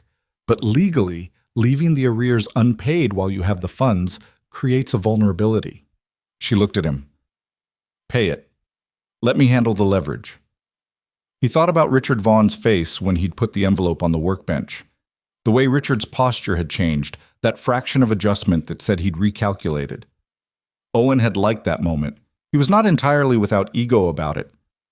All right, he said. I'll pay it this afternoon. Karen nodded and opened her laptop. Tell me about Richard Vaughn. He told her what he knew, which was less than what he suspected and more than what he could prove. And Karen listened with the focused, slightly distant expression of someone sorting information into categories as it arrived. She asked 2 follow-up questions, both of which were specific, and wrote something on a yellow legal pad with a pen that appeared to have been chewed on at some point, which Owen found humanizing. When he'd said what he had to say, she made a few more notes and said, I want to talk to Charlotte Hayes, the person from Meridian Automotive who made the initial offer. She's not with them anymore, Owen said. Karen looked up. She left? I don't know if she formally left or if she's in the process of leaving. She came by Wednesday and said she'd emailed Richard a letter. A pause. She didn't tell me what was in it. Would she talk to me? Probably. She's been trying to figure out what the right thing to do is. She'd probably see talking to a lawyer as part of that. Karen wrote something else. The pen chewing was more apparent now that she was writing quickly. I'm going to look at the corporate structure of Meridian Capital Group. What Charlotte can potentially offer is a first-hand account of the acquisition approach. That's not necessarily legally actionable, but it's contextually important. She closed her laptop. Give me a week. The third notice from Meridian Holdings says I have 2 weeks to bring the account current or face eviction proceedings. Pay the arrears today and you reset that clock, Karen said. That buys us time. She stood, picked up the lease copy, and held it like someone who planned to do something with it. You should also think about what you want from this situation. Not the car. I mean the property, the garage, your business here. What outcome are you trying to reach? Owen looked at the garage, the flickering light he'd never fixed, the bay door that didn't quite seal on the left side in winter, the stain on the north wall, the Corvette in the corner that had been under a tarp for 6 years, and now wasn't. I want to stay, he said. It came out simpler than he expected. Then let's see what we can do about that, Karen said. He drove to Meridian Holdings' property management office that afternoon in the truck he used for parts runs, a 2001 F250 that had been through things, with the envelope on the passenger seat. The office was in a business park in the western suburbs, the kind of low-profile professional space that handled unremarkable administrative functions for companies whose actual activity happened elsewhere. The woman at the front desk was polite and clearly had no context for anything she was processing. Owen handed her the envelope with the check inside, received a receipt with a stamp and a signature, said thank you, and left. It took 11 minutes. He sat in the truck in the parking lot afterward and ate the granola bar he'd meant to eat 3 hours ago and thought about how much time this week he'd spent not working on cars, which was the only reliable way he made money and which created a mathematical problem he was not yet sure how to solve. He called Bob Tremblay. "Bob, that money you lent me, I'm going to pay you back Friday, the full amount." A pause on the line. "You don't need to rush that, Owen. I told you. I know. I want to." A shorter pause. "Also, your truck needs the front wheel bearings looked at. I can hear it from here, and you know I can." Bob Tremblay laughed, which was the easy, uncomplicated laugh of a man who spent most of his time outdoors and hadn't developed the habit of laughing at things that weren't actually funny. I know. Saturday?" "Saturday," Owen said. He drove back to the garage. 3 cars were waiting. Routine work he'd postponed by 2 days while this other thing moved through his life. He put on coveralls and got to it. Richard Vaughn came back Friday afternoon. Owen had been expecting something. Not specifically this, not Richard himself on a Friday at 4 o'clock, but something.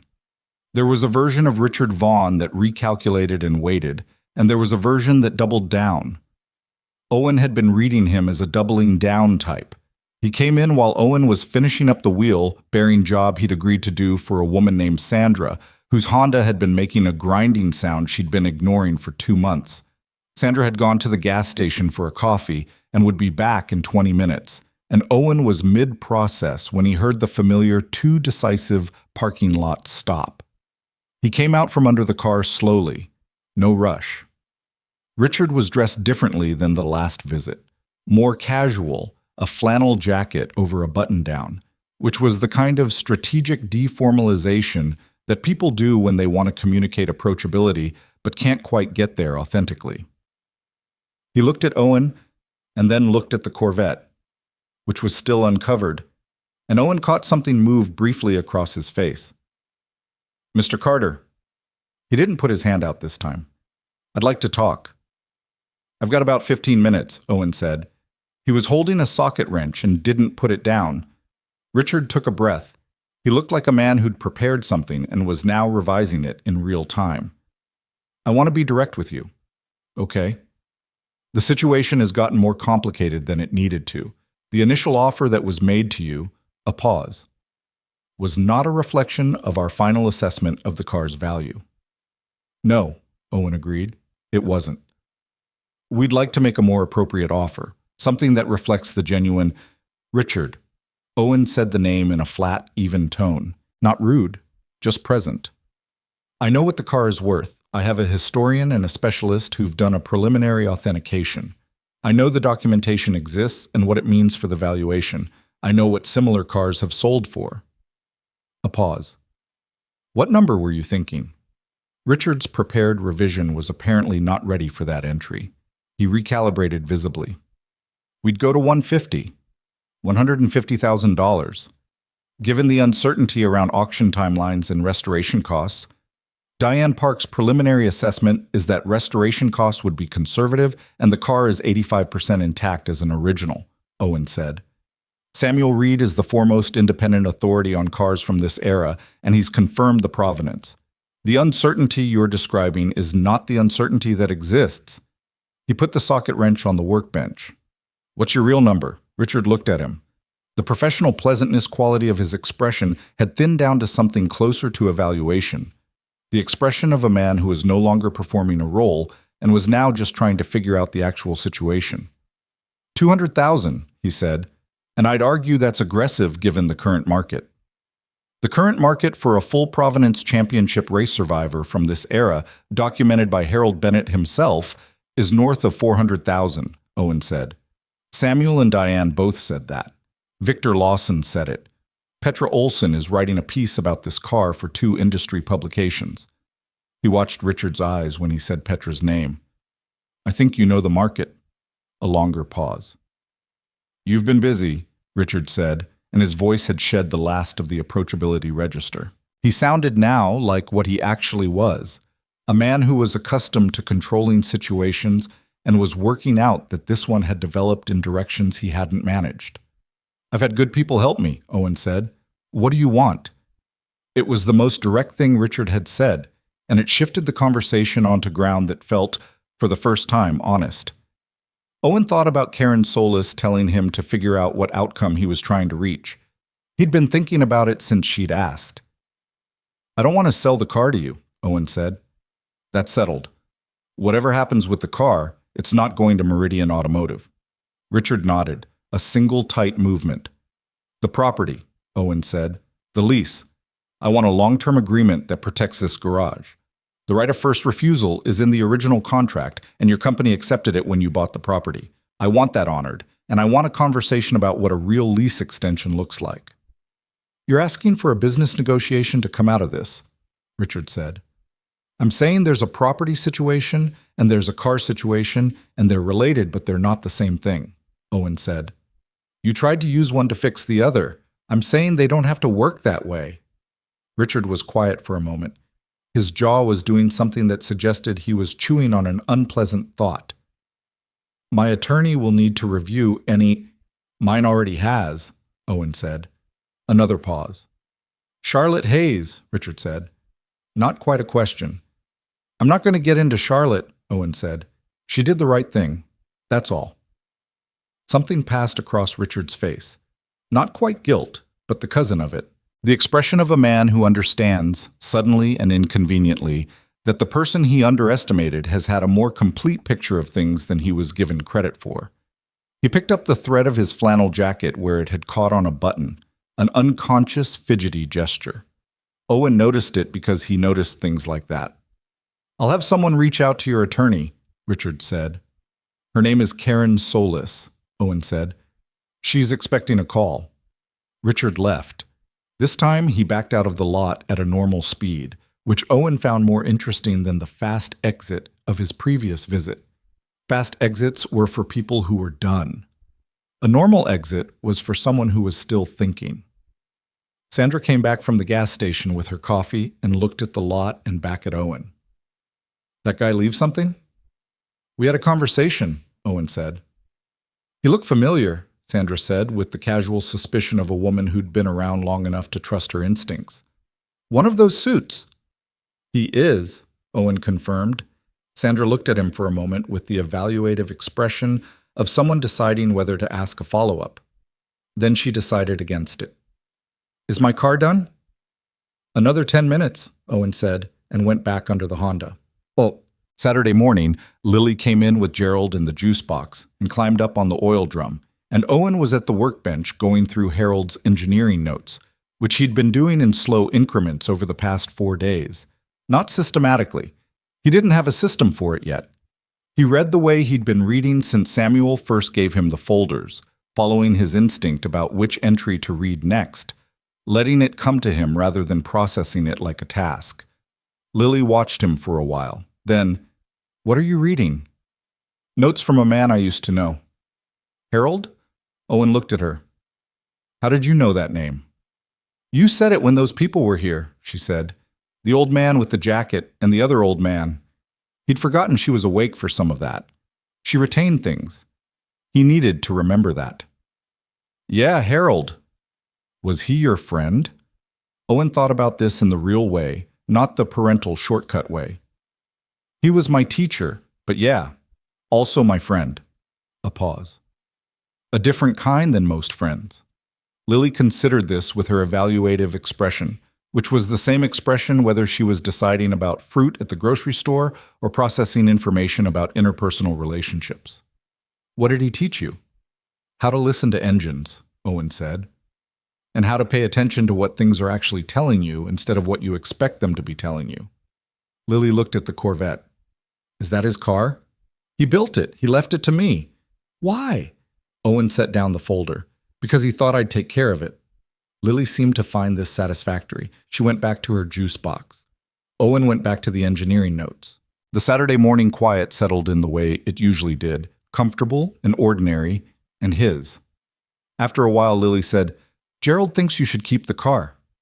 Owen looked at her. Gerald was looking at the Corvette with the fixed plastic attention of a stuffed animal. "Does Gerald say why?" Lily thought about this, which meant she was saying it. "Because someone took care of it when it was sad, and now it should stay somewhere it knows." Owen looked at the Corvette. He thought about that. Victor called Saturday afternoon with news about the exhibition. "The Catawba Heritage Exhibition in Raleigh," he said. "It's a legitimate venue.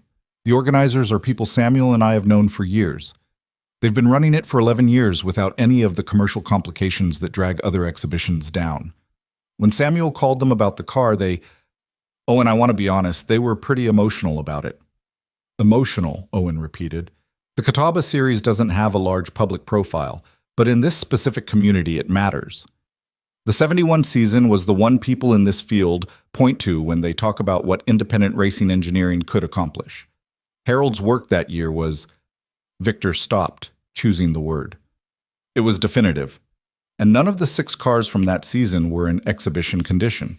The other 5 are either wrecked, heavily modified, privately held and not available, or unaccounted for." A pause. "This car, intact, with the documentation, they'd build a section of the exhibition around it. When? March. The exhibition is in March, which gives us about 4 months. Victor's voice was careful. "It's not a condition of anything. You're not obligated to do this. But I think you should hear the full picture before you decide anything." Owen was leaning against the workbench with the phone to his ear, looking at the Corvette across the garage. He could hear Lily in the back room talking to Gerald with the authority of someone running a meeting.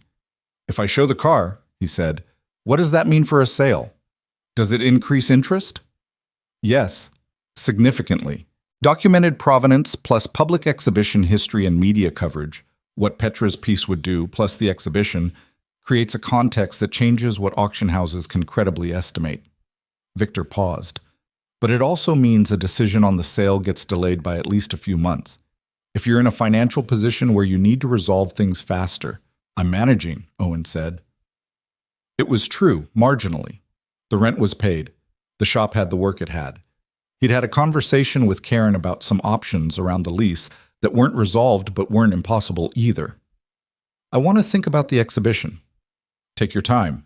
After he hung up, he went to the back room, where Lily had set up an elaborate arrangement on the folding cot involving Gerald, 2 smaller stuffed animals he didn't recognize, and what appeared to be a page torn from her school notebook with a drawing on it.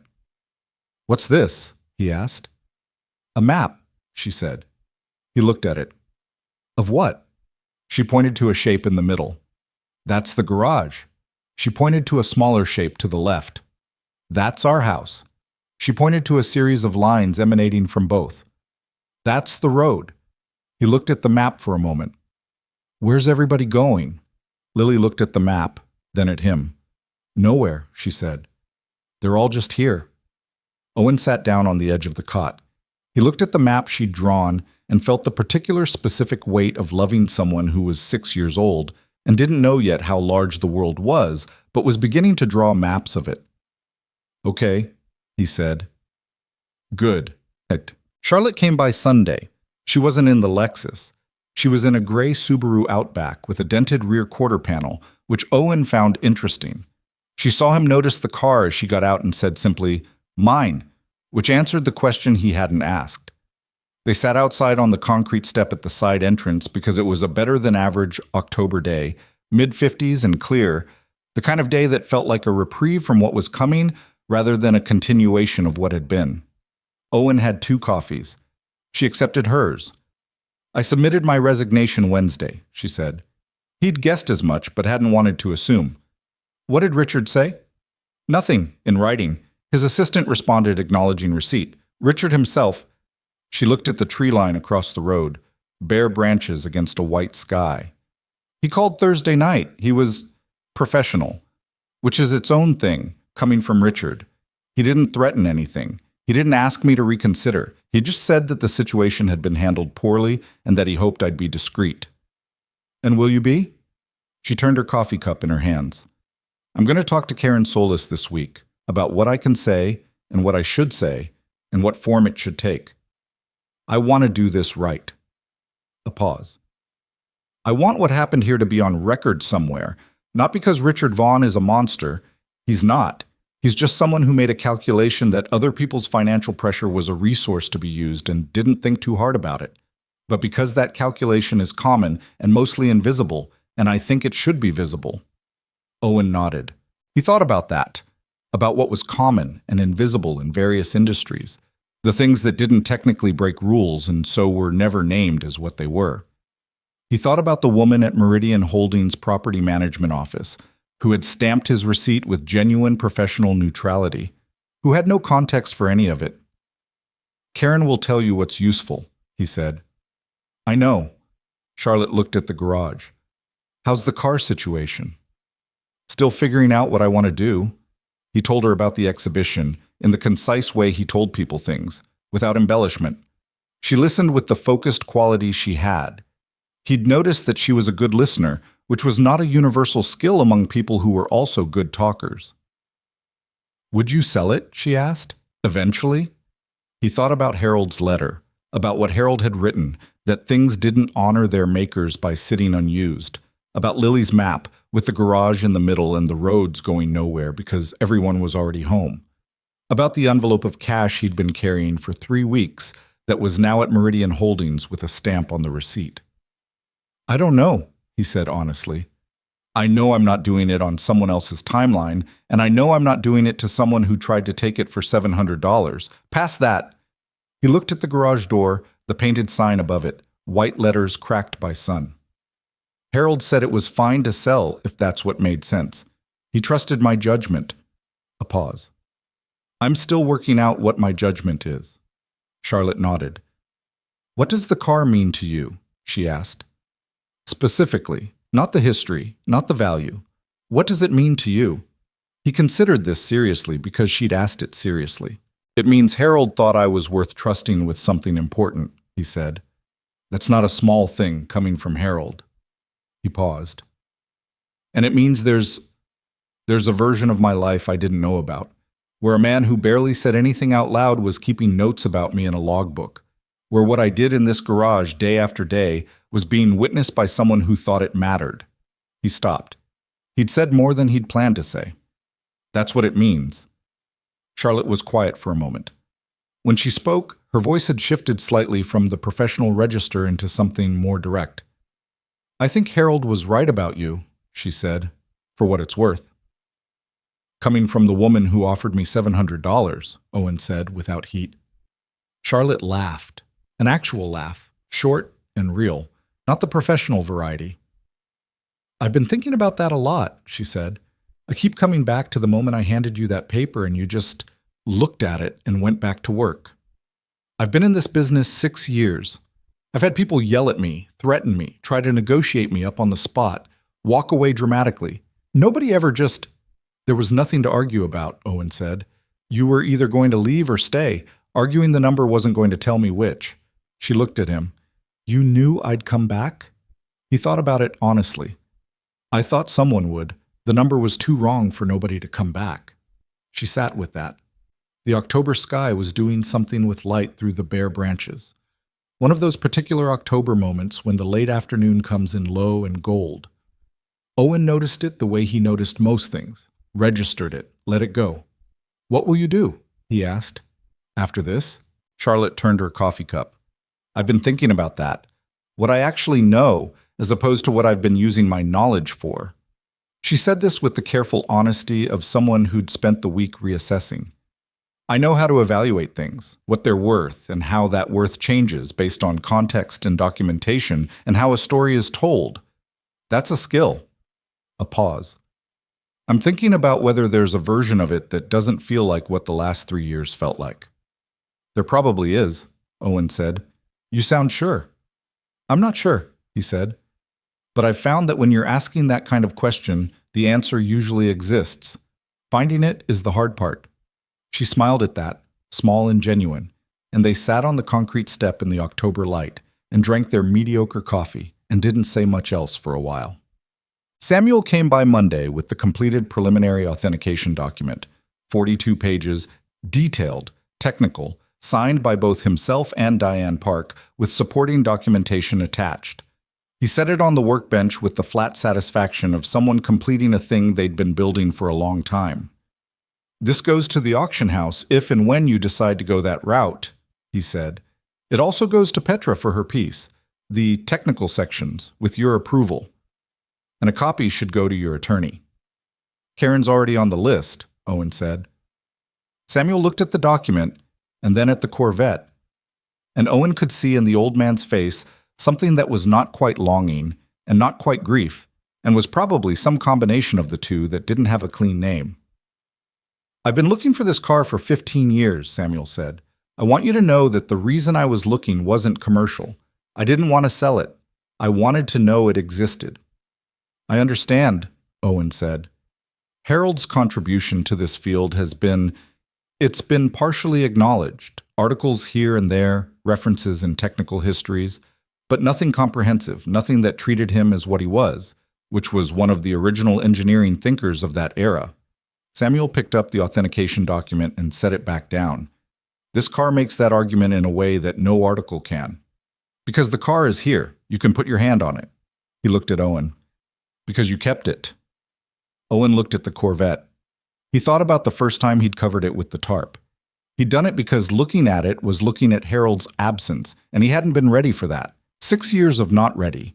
6 years of an old blue car sitting under gray canvas in the corner of a garage on Route 9, while Owen paid late rent and raised his daughter and fixed other people's cars and became gradually ready. He thought about Harold packing that box. The photographs in the clear envelope, which Owen had gone through slowly one evening that week. Photographs from the racing season, mostly, the car on track, the team in the paddock, Harold in the background of most of them because Harold avoided being photographed in the foreground. There were 2 photographs where Harold was in the center of the frame, clearly placed there by someone else, clearly tolerating it. In one of them, he was looking at the camera with the expression Owen knew well, patient, slightly dry, the expression of a man who was here because other people needed him to be here, and he was willing to do that without making it into a production. In the other photograph, Harold was laughing. Owen had looked at that one for a long time. He'd seen Harold laugh only a handful of times. It was a good laugh, genuine and a little surprised, the laugh of someone who didn't expect to find things funny and did anyway. "Samuel," Owen said, "do you know what he was laughing at? In that photograph? The one where he's in the middle of the group after what looks like a race." Samuel came over and looked at the photograph Owen held out. He smiled slowly. That was after the 7th race of the season. One of the team mechanics, young kid, couldn't have been 21, had made a bet that he could change all 4 tires in under 4 minutes. Standard time for the team was around 5:30. He made it in 3:58. Samuel's smile held. Harold had said it was impossible. When the kid made it, Harold handed over the $20 and said, and I quote, "I was wrong, and I don't enjoy being wrong, and that was extraordinary." A pause. Everyone laughed. Harold laughed too. Owen looked at the photograph.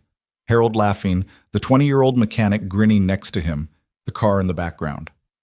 He had $20 to lose in 1971, Owen said. He had more than that. He just preferred to lose what was reasonable. Samuel took the photograph back, looked at it, handed it back. He was a good man, Owen. Complicated, like all good people are. But good. Yeah, Owen said. I know. He put the photograph in the document box with Harold's logbook and the engineering notes and the race documentation and the letter he'd read in the dark at his kitchen table, and he closed the box and put it on the high shelf where he kept things he needed to be able to find. Tuesday afternoon, Richard Vaughn's attorney called Karen Solis. Karen called Owen that evening while he was making dinner. Scrambled eggs, which was the dinner he defaulted to on days when he'd thought too much to think about cooking. They want to discuss the lease, Karen said. The tone of the call was a pause. They're in a different mode than they were last week. What does that mean? It means Richard Vaughn did his math, Karen said. The right of first refusal clause, the potential legal exposure around the acquisition approach with the car, the industry press interest in the situation. She stopped. He's decided that making a reasonable deal with you is better than continuing to push. Owen turned down the heat on the eggs. What does a reasonable deal look like? We're going to find out Thursday, Karen said. Can you come to my office at 10? He looked at the kitchen. Lily was at the table drawing something, a continuation of the map project that had apparently expanded to include multiple sheets of paper now connected with tape. I'll be there, he said. He hung up and went back to the eggs. Lily looked up from her map. Who was that? My lawyer, he said. It was the first time he'd said that phrase, my lawyer, about anything. It felt strange in his mouth, the same way the phrase my daughter had felt strange the first time. That particular combination of ordinary and enormous. What's a lawyer for? Lily asked. He thought about how to answer this in the simplest true form. Helping me understand my options, he said. Lily considered this. Do you have good ones? He put the eggs on her plate and stood at the counter and looked at the kitchen, at Lily's map spread across the table, at the photograph of Harold he'd brought home from the garage and put on the counter where he could see it. Harold in the middle of the group, laughing at a 20-year-old mechanic who'd done something he said was impossible. Yeah, Owen said. I think so. Outside Route 9 went about its business. The garage sat where it had always sat, 11 miles outside Richmond, beneath a navy blue sign with white letters cracked by sun. Inside, the Corvette sat uncovered in the corner, waiting. The way things wait when they are ready, and the person who needs to decide something has not yet decided. Karen Solis's office was on the third floor of a building in Richmond's near west side that had been something else before it was professional offices. The bones of it were industrial, high ceilings and wide windows, and floors that had been refinished but still showed their history underneath the polish. Her office specifically was cluttered in a way that suggested someone who'd made peace with the fact that their organizational system existed only in their head. Files on every surface, 2 whiteboards with things written on them in different colors, a plant that was alive but only technically, a coffee maker that looked like it worked hard. Owen arrived at 9:50 and sat in the waiting area with a cup of coffee that was better than his and read nothing on his phone, which was his default in situations where he needed to think. He'd been thinking since Karen called Tuesday night. He'd been doing the thing he did, which was to let information settle rather than rush it toward a conclusion, to wait until the shape of something became clear rather than forcing the shape prematurely. The Thursday meeting was with Karen, Owen, and 2 attorneys from Meridian Capital's legal team. Richard Vaughn was not there, which Karen had told him to expect. Richard was the type of man, she'd explained, who sent attorneys to meetings where the outcome was already more or less determined and only showed up when there was something to gain by his presence. The Meridian attorneys were both younger than Owen, late 20s maybe, sharp in the particular way of people who'd worked hard at school to earn the right to work harder in practice. One was named Bryce, the other was named Harlow. Owen forgot which was which, almost immediately, and spent the rest of the meeting tracking them by which side of the table they were on. Karen had prepared a document. She was always prepared in a way that felt genuinely thorough rather than performative. The preparation of someone who didn't trust impressions as a substitute for specifics. The document outlined the right of first refusal clause, its legal standing, the circumstances of Meridian's acquisition of the property, and what Karen called relevant context regarding the acquisition approach pursued in relation to Mr. Carter's personal property. The relevant context was the car. The left side attorney, Bryce or Harlow, looked at that section and said carefully, "We're not here to discuss the vehicle transaction." "No," Karen agreed. "We're here to discuss the lease. I've included the vehicle context because it's contextually relevant to how this relationship between your client and mine has developed." She said it with the same tone she probably used to say everything. Calm, not aggressive, just precise. It informs the conversation. There was a pause. The right side attorney made a note. What followed was 2 hours of the kind of negotiation that Owen had never been in before, which was the kind where people said things that meant other things, and the pauses between sentences carried as much information as the sentences themselves. He dealt with a version of this in parts negotiations sometimes, when a supplier was trying to recover margin and the conversation had to go around what it couldn't say directly. But this was different in scale. The outcome, as Karen walked him through it afterward in her office while the Meridian attorneys waited for the elevator, was this: a 5-year lease extension at the current rate, with a structured rent adjustment cap of no more than 3% annually, an explicit right of first refusal clause in the new lease, a waiver of the late fees on the arrears Owen had paid, and an additional clause. Karen had pushed for this, and the Meridian attorneys had resisted it for about 20 minutes before agreeing, that any rezoning application affecting the Route 9 property during the lease period required 60 days written notice to Owen, which gave him time to respond. "It's not everything," Karen said when they were alone. "It's not a guarantee of anything long-term. 5 years is 5 years, but it's workable." "It's more than I had 3 weeks ago," Owen said. "Yes." Karen made a note on her legal pad, the chewed pen again, and looked up.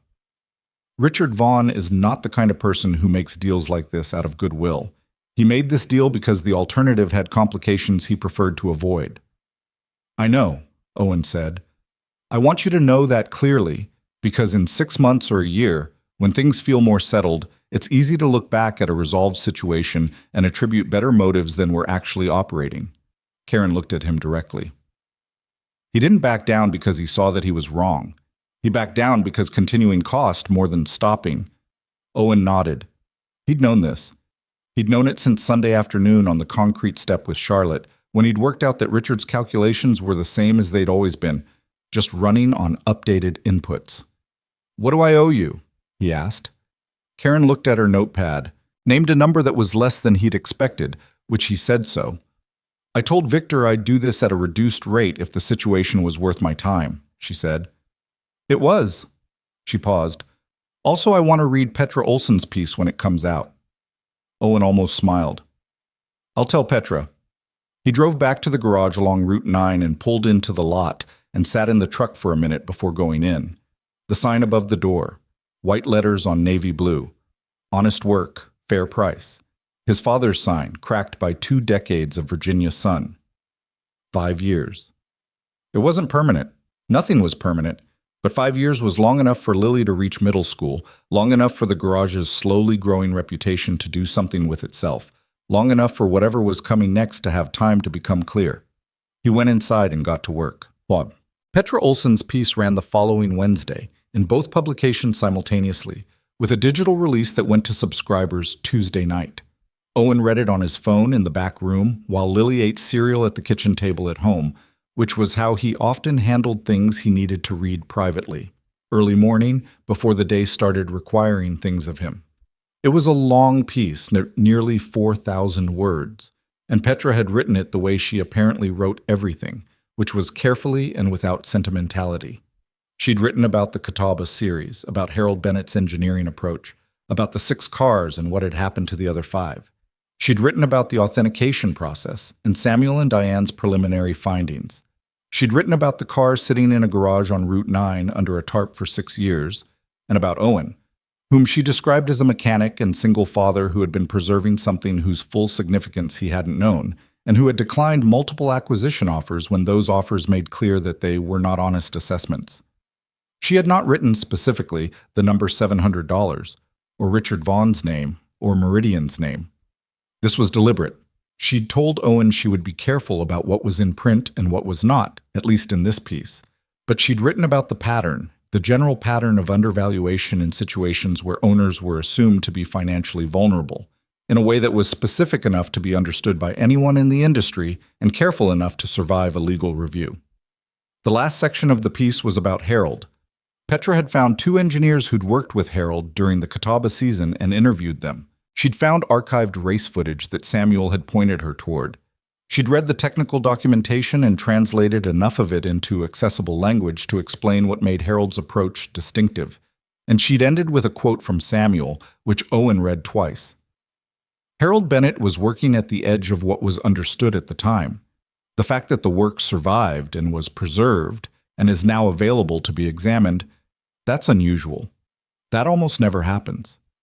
Usually the important work disappears because nobody knew it was important, or because the people who knew didn't have the resources to protect it. In this case, someone did have the resources that matter, which aren't money, they're patience and a sense of obligation. Owen sat with that for a moment. The cereal was done. He could hear Lily moving around in the kitchen. The particular sound of a 6-year-old trying to clear her dishes, which involved more scraping than necessary. He put his phone in his pocket and went out to help. Oosh. The response to Petra's piece was not immediate, but it built. Samuel called Thursday afternoon to report that his inbox had, as he put it, experienced a significant event. Victor called Friday morning with the name of an auction house in North Carolina that had reached out to him asking whether the car's owner would be willing to discuss consignment. Charlotte texted. She'd moved to texting rather than calling, which felt like a shift in register Owen was fine with, to say that she'd seen the piece shared in 3 different automotive industry forums. Petra herself sent Owen a brief email. The response had been stronger than she'd expected, and 2 other publications had contacted her about reprinting rights. Owen read all of these messages and responded to some of them and went back to work, because a '98 Dodge Ram with a cooling system problem had come in Wednesday and needed his full attention, and the Dodge didn't care about industry forums. The week after Petra's piece, 3 new customers called the garage. Not industry people, not car collectors, regular people in the area who had heard about the garage from the article or from someone who'd read the article and who needed work done on their vehicles. Owen booked them into the following 2 weeks. He didn't say anything about this to anyone. He wrote them in the appointment book that lived on the workbench, a paper system he'd kept since his father's time, and went back to the Dodge's coolant lines. He also called Marcus, the 20-year-old with the Malibu clutch, to confirm Tuesday's appointment. Marcus came in at 8:15 and seemed surprised to find himself in what appeared to be, by the automotive industry standards of the previous week, a somewhat notable place. He looked at the Corvette and looked at Owen and said, "Is that the car from the article?" "Yeah," Owen said. "Man," Marcus said, with the particular tone of someone who was recalibrating their expectations of a Tuesday morning. He watched Owen for a moment. "You really turned down a lot of money for it?" "I turned down a bad offer," Owen said, which turned out to be a very bad offer once the real number became clear. Marcus nodded, processing this. "What are you going to do with it?" "Still working that out," Owen said, for what felt like the 15th time. He got under the Malibu. The clutch was what he'd expected. Pressure plate worn, flywheel needed resurfacing, the kind of job that required the right sequence and patience more than any exotic skill. He worked steadily, and Marcus sat on the oil drum with his phone, and they talked occasionally, the way people talk in garages, which is in short bursts around the longer silence of the work. At one point, Marcus said, "My grandfather had a shop, different kind. He fixed appliances, washers and dryers, stuff like that. People said it wasn't worth fixing things anymore, just buy new. He kept fixing them anyway." Owen came out from under the car. "What happened to the shop?" Marcus shrugged. "He retired. Nobody took it over. I was too young to know I'd want to." A pause. "You have anybody to take this over someday?" Owen looked at the oil drum where Lily usually sat. "She's 6, he said.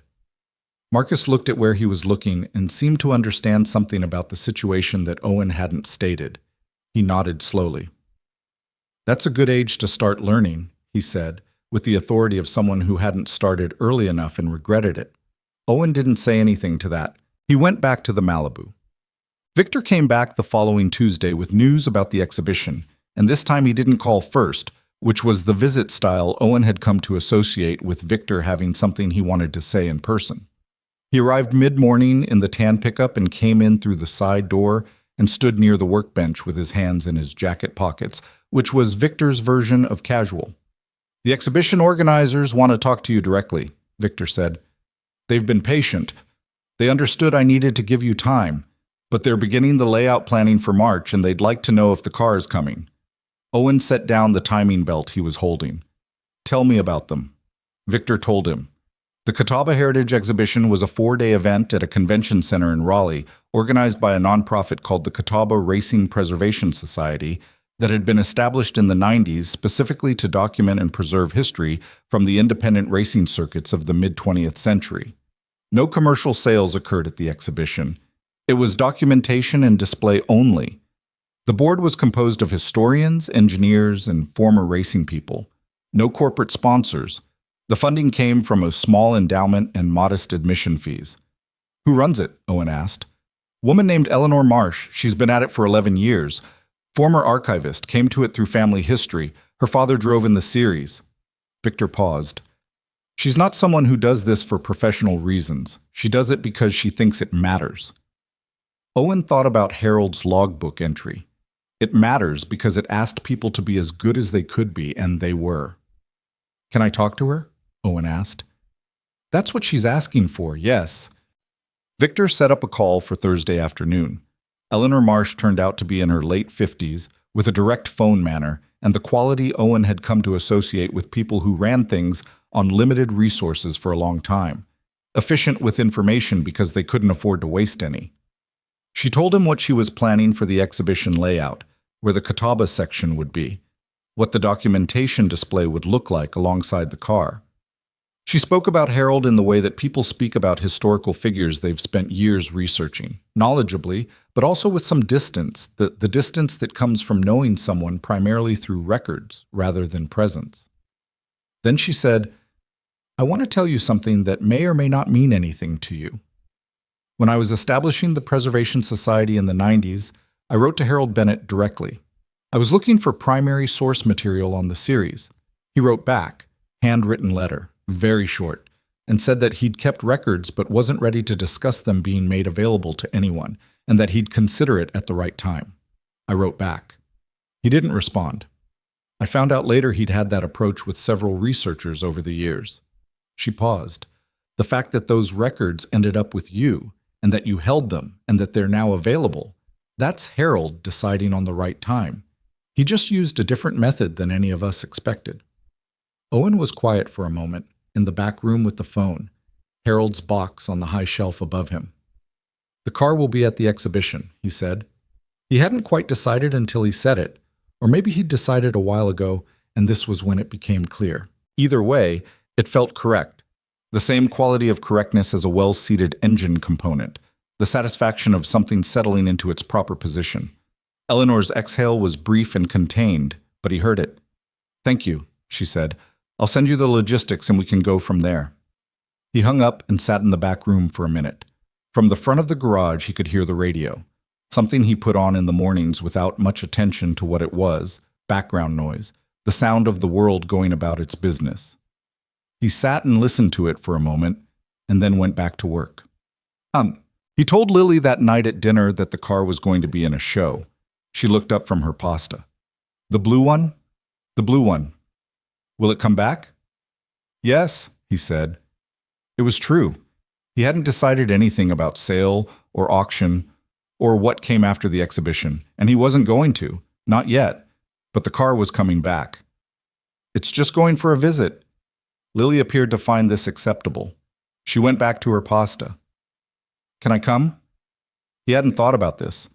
The exhibition was in Raleigh, a 3-hour drive. Lily had never been to an automotive exhibition, and she was 6, and 3 hours in a car each way. With a 6-year-old was a different kind of project than a garage on a Tuesday. Maybe, he said, if you want to. I want to, she said, in the conclusive tone she used for things that were already decided. Owen ate his pasta and looked at the photograph of Harold he'd put on the counter. Harold mid-laugh, not expecting the camera. He thought about the fact that Harold had never met Lily, had died a year before she was even born, and that she would know him only through what Owen told her and what the logbook said and what Petra's article described. He thought about what she'd think of Harold when she was old enough to understand more of it. She'd probably think he was Harold's kind of person, the kind who did things carefully and didn't make a production of it. Dad, Lily said. Yeah. When the car comes back, can I sit in it? Owen looked at her. He thought about the red leather interior, cracked at the seams, the original leather of a race car from 1971. He thought about a 6-year-old in a museum-quality automobile with Gerald the rabbit under her arm. He thought about Harold, who had thought that things didn't honor their makers by sitting unused. Yeah, he said. When it comes back, you can sit in it. Samuel arrived the following Monday with a colleague from the authentication side, a man named Paul, who specialized in physical restoration documentation and who needed to spend a few hours with the car before the exhibition logistics could be finalized. Paul was methodical and quiet, and took photographs from angles Owen wouldn't have thought to photograph, and made notes in a small spiral notebook with a pencil that he kept behind his ear when he wasn't using it. Owen liked him immediately, which was his response to most people who approached their work with that quality of quiet focus. While Paul worked, Samuel sat with Owen at the workbench, and they went through the photographic section of Harold's archive together. Samuel had brought his own prints of photographs from the series, archival prints he'd collected over years from various sources, and they laid them out alongside Harold's and matched contexts. This was the paddock at the third race. Here was the car on this particular configuration of track. Here was the team in the week before the championship. "There are two people in Harold's photographs I can't identify," Samuel said. He pointed to a figure in the background of three separate images. Medium height, always slightly to the side of the frame, always in motion. "I don't recognize him from any of the race records I have." Owen looked. The figure was blurred in most images, caught in the middle of something rather than posed. But in one image, slightly clearer, Owen could see enough of the face to... He looked at it longer, held the photograph nearer the light. "I don't know," he said, "but Harold's framed three separate shots with him in the background. That's not accident. Harold didn't frame things accidentally." Samuel took the photograph and looked at it with his glasses on. "No," he agreed. "He didn't." He made a note. "I'll see what I can find in the race records. Non-team personnel sometimes appear in documentation if they had official roles." Owen put the photograph down. He picked up another one. Harold at the car, the hood open, leaning in with one hand on the engine block in the familiar stance of someone diagnosing rather than working. Harold's face was in profile, and he was frowning slightly, which was Harold's thinking expression rather than his concerned expression, a distinction Owen had learned early, that Harold's frowns had different meanings and you needed to know which one you were dealing with. "He looks the same," Owen said. Samuel looked at the photograph. "What do you mean?" "He looks the same as when I knew him. Older, obviously, but the same." Owen set the photograph down. "Some people age into something different. Harold just aged into more of what he already was." Samuel considered this. "That's true of most people who do important work in my experience. The work clarifies rather than changes them." A pause. "Harold always knew what he cared about. He wasn't confused about it at any point in his life that I knew him. That makes people consistent in a particular way." Owen thought about his father's sign above the door. Honest work, fair price. His father had been consistent in that particular way too, had known what he cared about and done it, without a lot of complication or revision. Owen sometimes wondered if he had that, or if he was still working it out. He was 32. He supposed there was time. "What happens after the exhibition?" Owen asked. "What's the realistic path?" Samuel was quiet for a moment, organizing a thoughtful answer. "If the authentication is complete by January, which is feasible, and the exhibition goes well, which it will, then you have several options. Auction is one.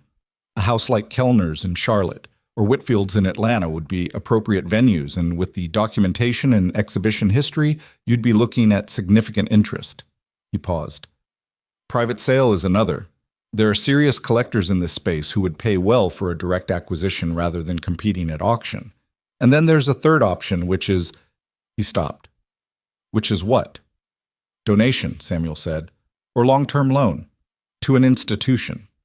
The Peterson in Los Angeles has expressed interest in this category of car, so have two university museums with racing history programs." He looked at Owen carefully. "That wouldn't generate immediate income, but it would secure Harold's legacy in a permanent public way that auction and private sale don't." Owen looked at the car. "Harold said it was fine to sell." "He did," Samuel agreed, "and he also said he trusted your judgment. Those two things aren't in conflict." Owen ran the math in his head as he had been running it periodically all week. The lease was secured. The garage was, slowly, building back towards something functional.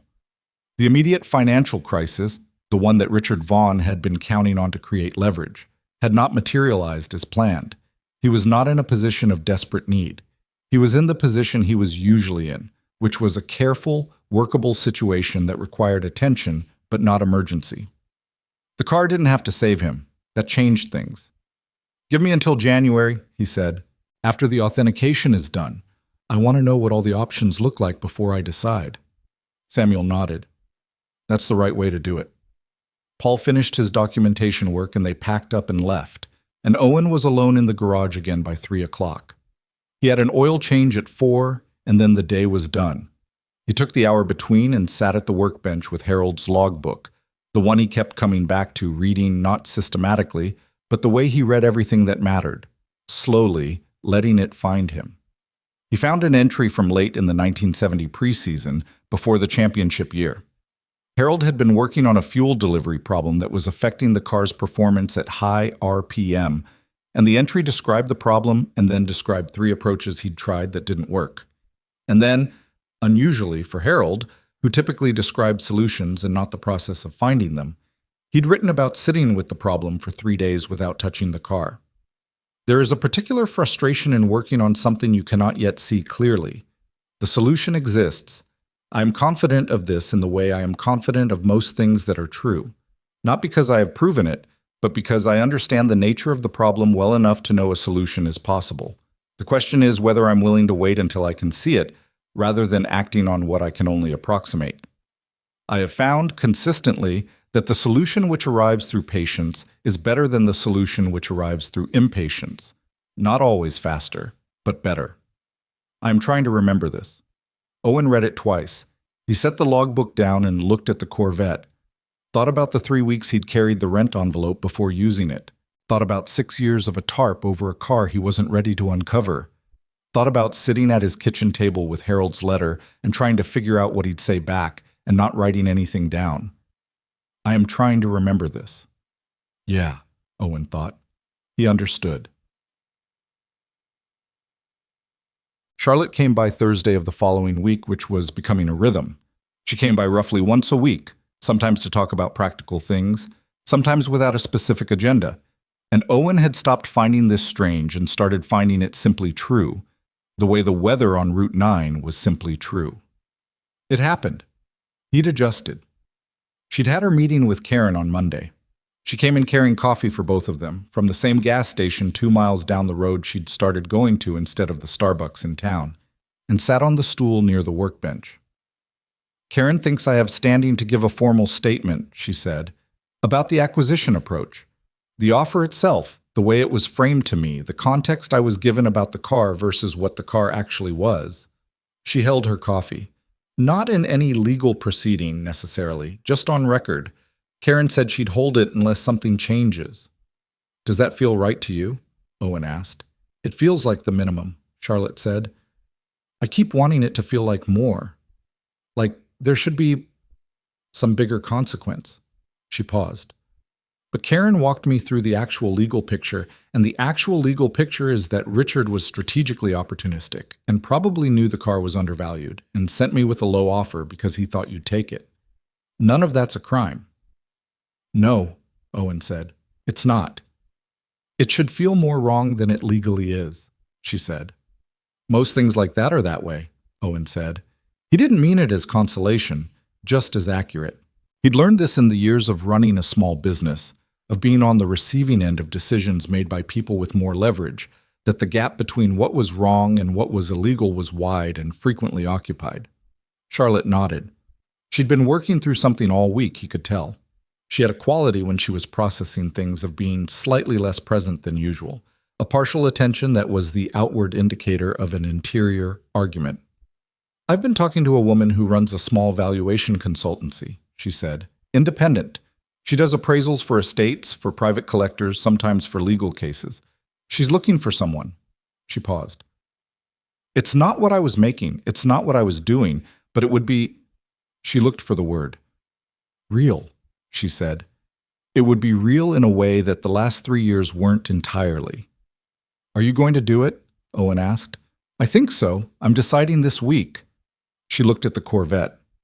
"What would you do?" Owen thought about this seriously because she'd asked it seriously. "I'd do the thing that looked like honest work," he said.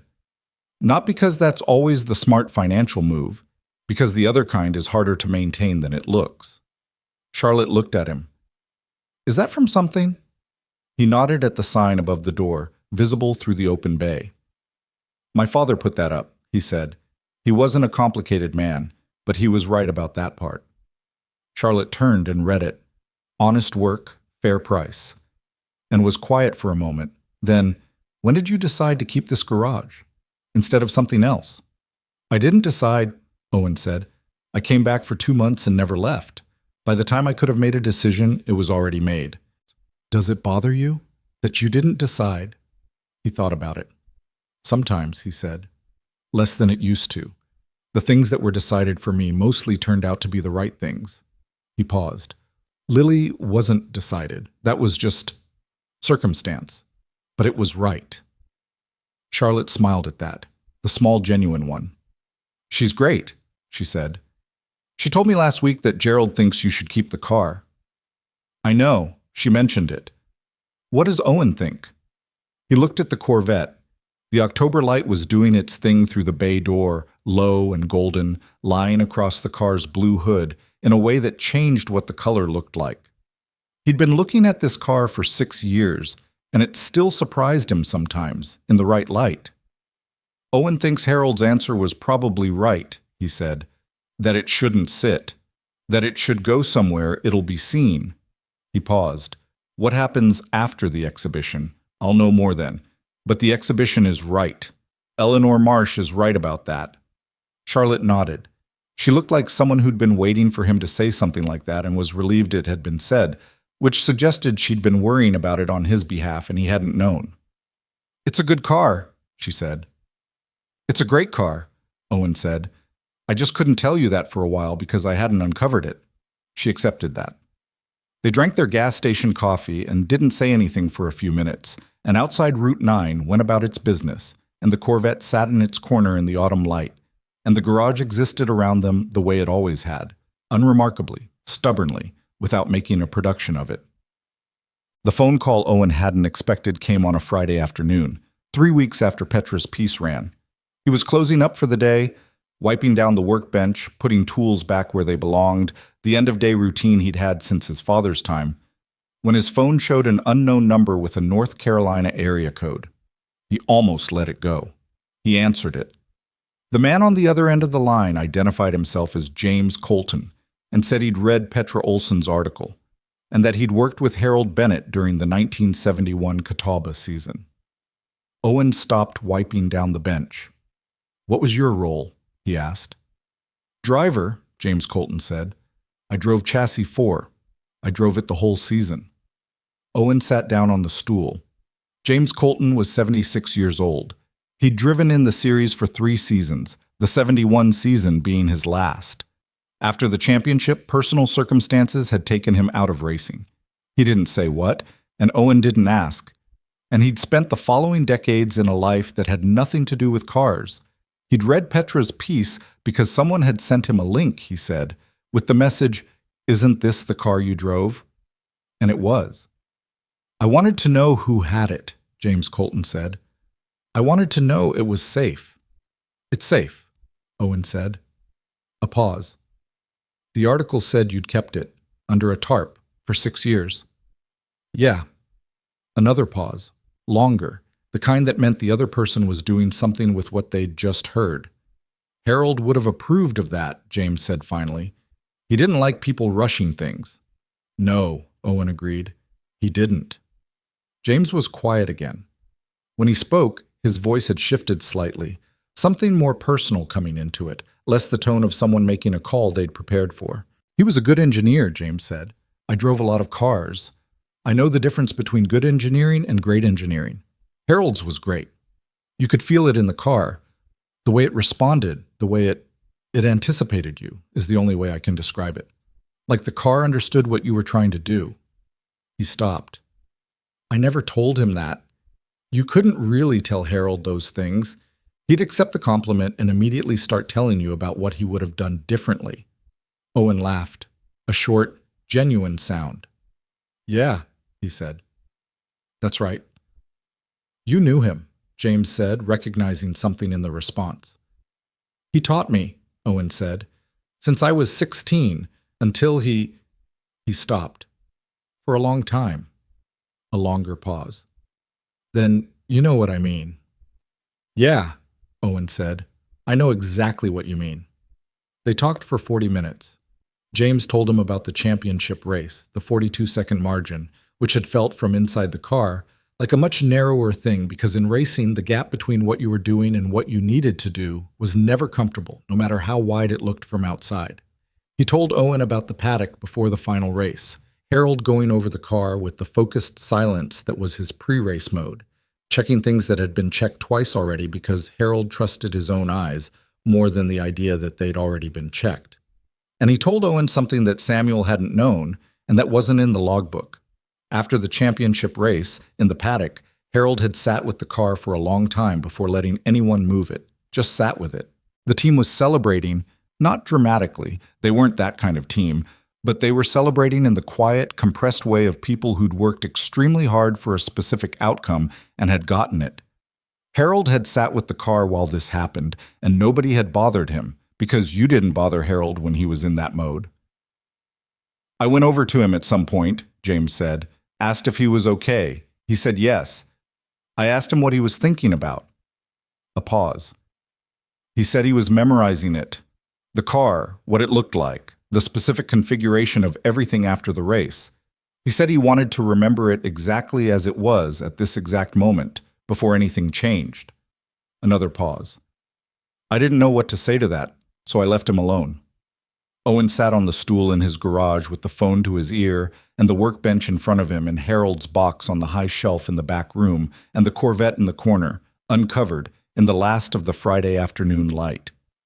He thought about Harold memorizing it. He thought about a tarp going over a car 6 years ago and the box that came 6 months after Harold died, and the letter that he'd read at his kitchen table in the dark and still carried, technically, in his memory, the way things you've read by yourself in the dark tend to stay. Mr. Colton, Owen said, the exhibition in Raleigh in March, the Catawba Heritage Exhibition. I saw it mentioned, James said, in the article. The car's going to be there, Owen said. I'd like you to be there too if you're willing. I think it should be seen by someone who drove it. A long pause. When James Colton spoke again, his voice was the voice of a 76-year-old man who had just been offered something he hadn't expected to be offered and didn't quite know what to do with. I'd like that, he said. Yes, I'd like that very much. Owen hung up and sat in the garage for a while after. The light had gone. He hadn't turned the work lights on and didn't for a minute, just sat in the dim that the bay door let in from the parking lot. He thought about Harold in the paddock, memorizing the car.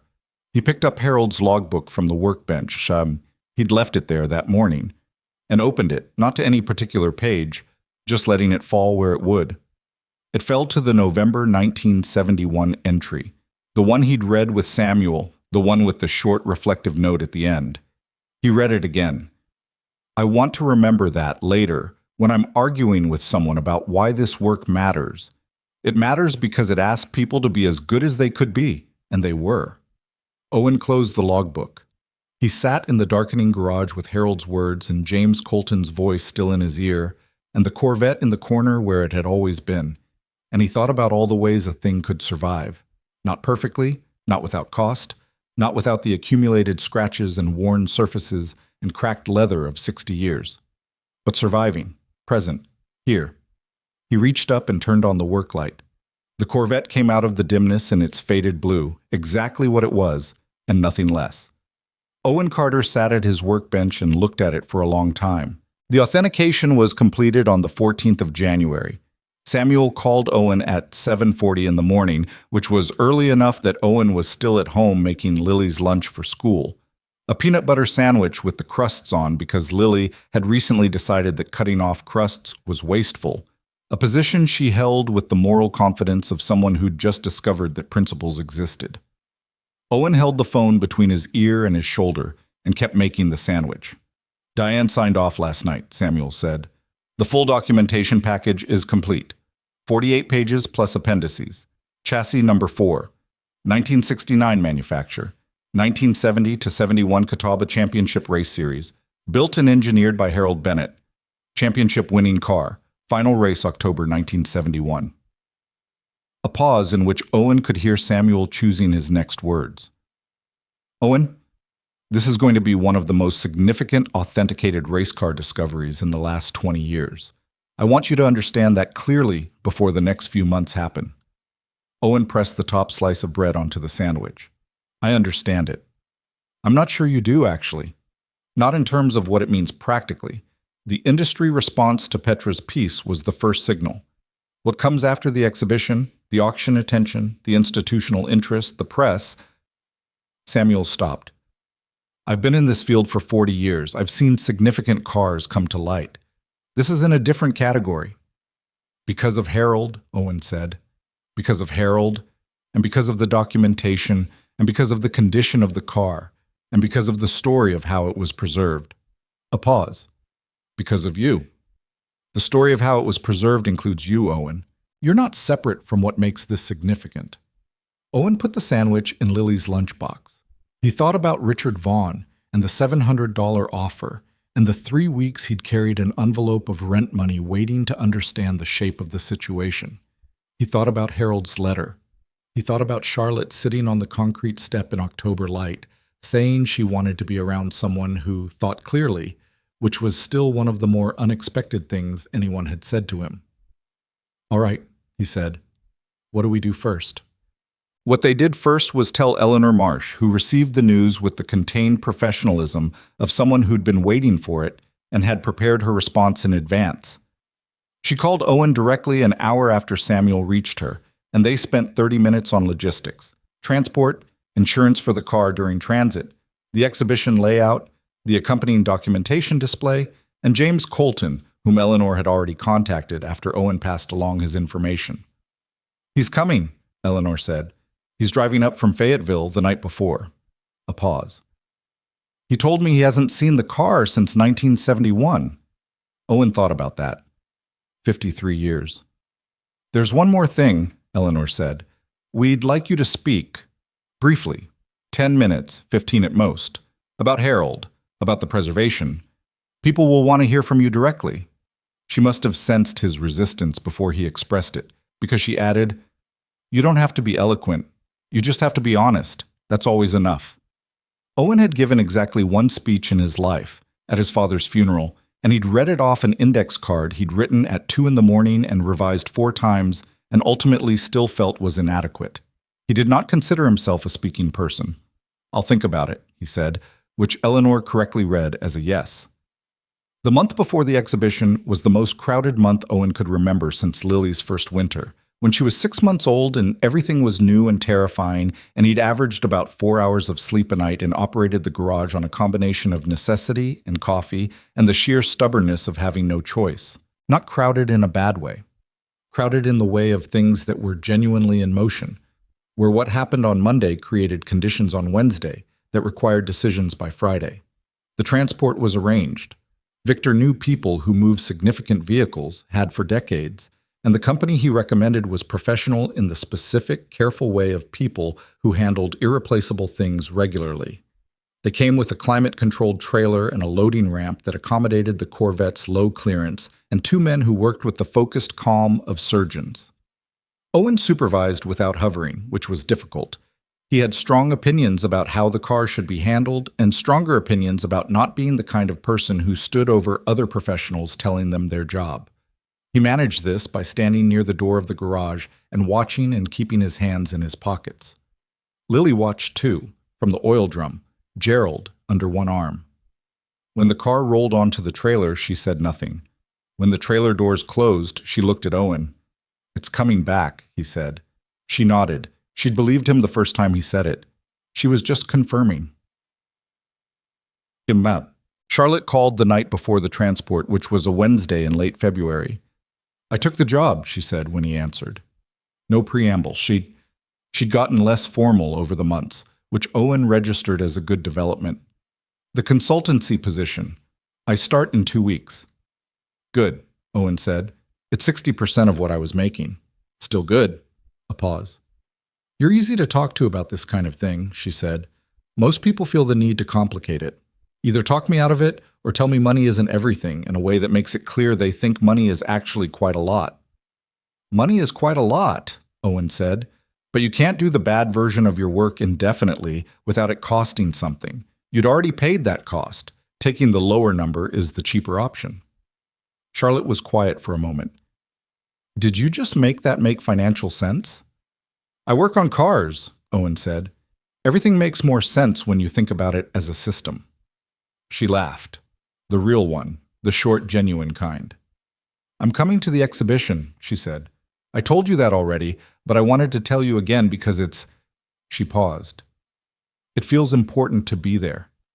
It is, Owen said. Come find me when you get there. He drove to Raleigh the morning of the first exhibition day in the F25. Oh, which had been going through a rough period lately with the transmission, and which he'd spent 3 evenings the previous week addressing to the degree that it was road reliable, if not entirely at peace with itself. Lily was in the passenger seat with Gerald in a book about birds that she'd become interested in recently through no cause Owen could identify. Birds had simply become interesting to her, the way things became interesting to 6-year-olds, suddenly and completely. The drive was 3 hours. For the first hour, Lily read about birds and told Owen facts she found noteworthy. He learned that a woodpecker's skull had evolved specific shock-absorbing structures that prevented brain damage during impact. He learned that some birds could sleep while flying. He learned that the color of flamingos came from what they ate, not from what they inherently were. If they stop eating the right things, they turn white, Lily said. Is that so? Owen said. Yeah. She looked at the book. That's a little sad. Owen considered this. Or it just means the color is real, he said. It comes from something. It's not just built in. Lily thought about this. That's a better way to think about it, she said, with the tone of someone updating their position. She went back to the book. Owen drove and thought about the color of things coming from what sustained them, and about a midnight blue Corvette that had faded over 60 years into something more complex, and about Harold Bennett in a paddock in 1971 memorizing what a car looked like at the exact moment it had done what it was built to do. The convention center in Raleigh was larger than Owen had expected, which he acknowledged was a failure of imagination on his part. He'd been picturing something like a large garage, and what he got was a substantial event space with professional lighting and display infrastructure and more people than he'd ever seen gathered around cars that weren't for sale. The Catawba section was in the East Hall, and the Corvette was already there when he arrived, having traveled down the day before with Victor supervising. It sat in its designated space on a low display platform, uncovered, under lighting that someone had positioned with knowledge of how to make a car's color read correctly. It looked extraordinary, not pristine, not restored. Exactly what it was. A 60-year-old racing car that had been preserved rather than rebuilt, that carried its history in its surfaces rather than hiding it under new paint. The scratches on the driver's door were visible. The worn leather was visible. The chrome was dulled in exactly the way that chrome gets dulled over decades of real time rather than staged aging. Owen stood at the entrance to the hall and looked at it from a distance for a moment before going in. Victor was already there, talking to Eleanor Marsh, a compact woman in her late 50s with reading glasses pushed up on her head and the decisive efficiency of someone who'd been running this event for 11 years and had the operational confidence to show for it. She saw Owen, excused herself from Victor, and came toward him with her hand extended. Owen Carter, she said. It's exactly right. He shook her hand. The lighting's good, he said. I have a man who's been doing this for 20 years. He understands cars. She looked at the Corvette. It came through the transport well? Came through fine. He'd checked it himself when he arrived, gone over it the way he went over things, systematically and quietly, and found it exactly as it had been in his garage. Good. Eleanor looked at him. James Colton arrived last night. He's here somewhere. She scanned the room. He's there. Owen turned. James Colton was standing at the Corvette. He was shorter than Owen had imagined from the voice on the phone, compact, the build of someone who'd been an athlete a long time ago and retained the posture of it without the mass. He was wearing a light blue shirt and dark slacks, and had the particular stillness of someone who'd been standing in exactly that spot for long enough that the people around him had learned to leave space for it. His right hand was on the car's rear quarter panel, not gripping it, just resting there, palm flat against the metal, in the way you touch something you haven't touched in 53 years but whose specific temperature and texture you apparently never entirely forgot. Owen walked over slowly and stopped beside him. He didn't say anything. James didn't look at him immediately. He kept his eyes on the car, moving slowly from the rear to the roofline to the front. His face was doing a private thing, the way faces do when they've moved past public modes into something interior, and Owen respected it the way he'd been taught. By Harold, and before Harold by his father, and before his father by the basic fact of having spent most of his working life in spaces where other people were doing something precise that required their full attention. "It's the same car," James Colton said finally. Not wonderingly, factually, the way you state something true. "I know that sounds obvious, but you wonder, over 50 years, you wonder if you're remembering it right, or if time's done the thing it does and built it into something in your head that was never quite real." He took his hand off the car slowly. "It's the same car." "Yeah," Owen said. "It is." James looked at him then.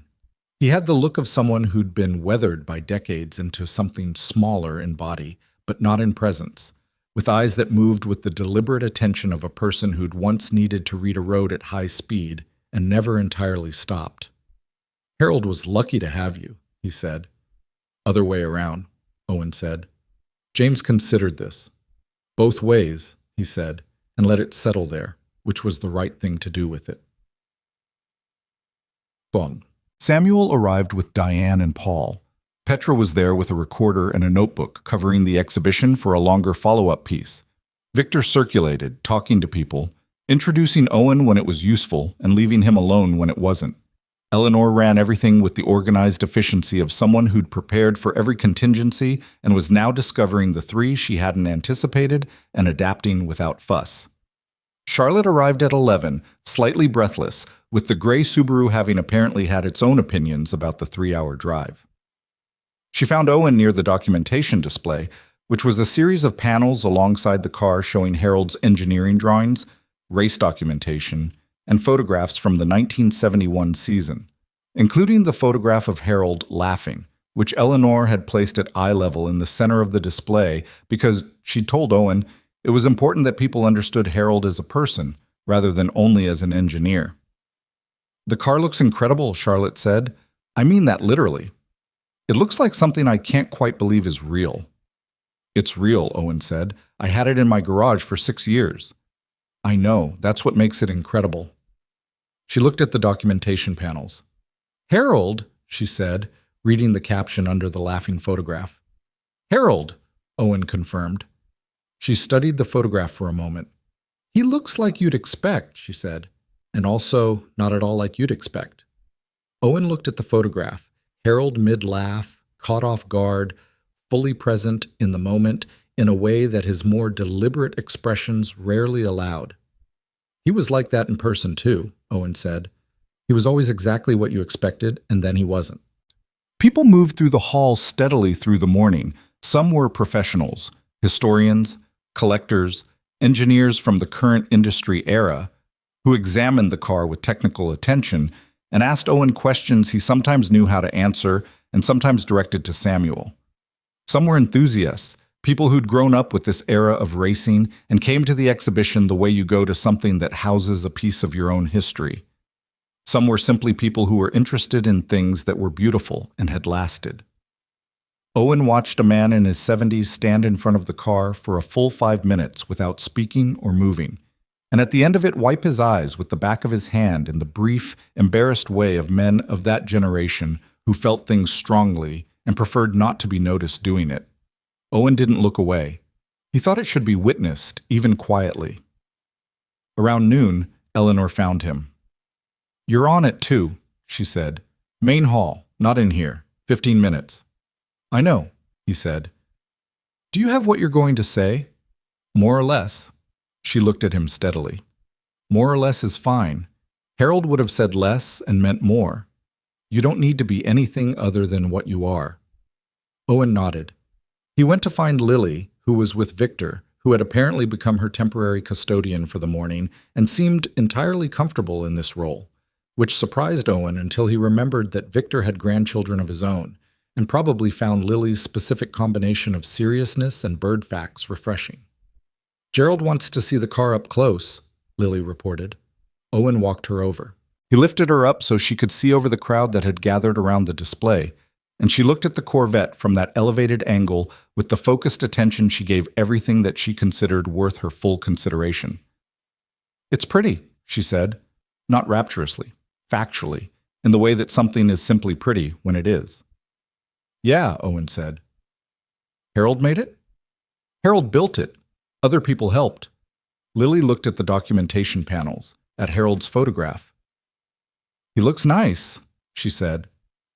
Owen looked at the photograph, the laughing one, center panel, Harold fully present in a moment he hadn't expected to be funny. "He was," Owen said. "He was complicated and specific, and he didn't say things directly, and he made you work to understand what he meant. But, yeah, he was nice." Lily seemed satisfied with this. Owen set her down and she went back to Victor, who was apparently in the middle of explaining something to her about tire physics that she was listening to with her head tilted slightly, the posture that meant she was integrating information into the existing structure of her understanding of the world. Wholesome. The main hall was set up with chairs and a podium, and by 2 o'clock it held about 150 people, which was more than Owen had anticipated.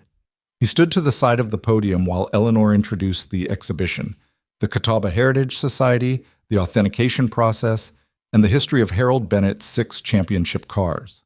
She spoke for 8 minutes, concisely and without performance, and Owen listened and thought about what he was going to say and felt the same quality of not-quite readiness he'd felt before doing things that mattered. Eleanor introduced him, and he walked to the podium. He hadn't written anything on an index card this time. He'd decided, somewhere in the drive down, that the index card approach produced the speech he'd prepared rather than the thing he actually knew, and what he actually knew was probably more useful. He looked at the room.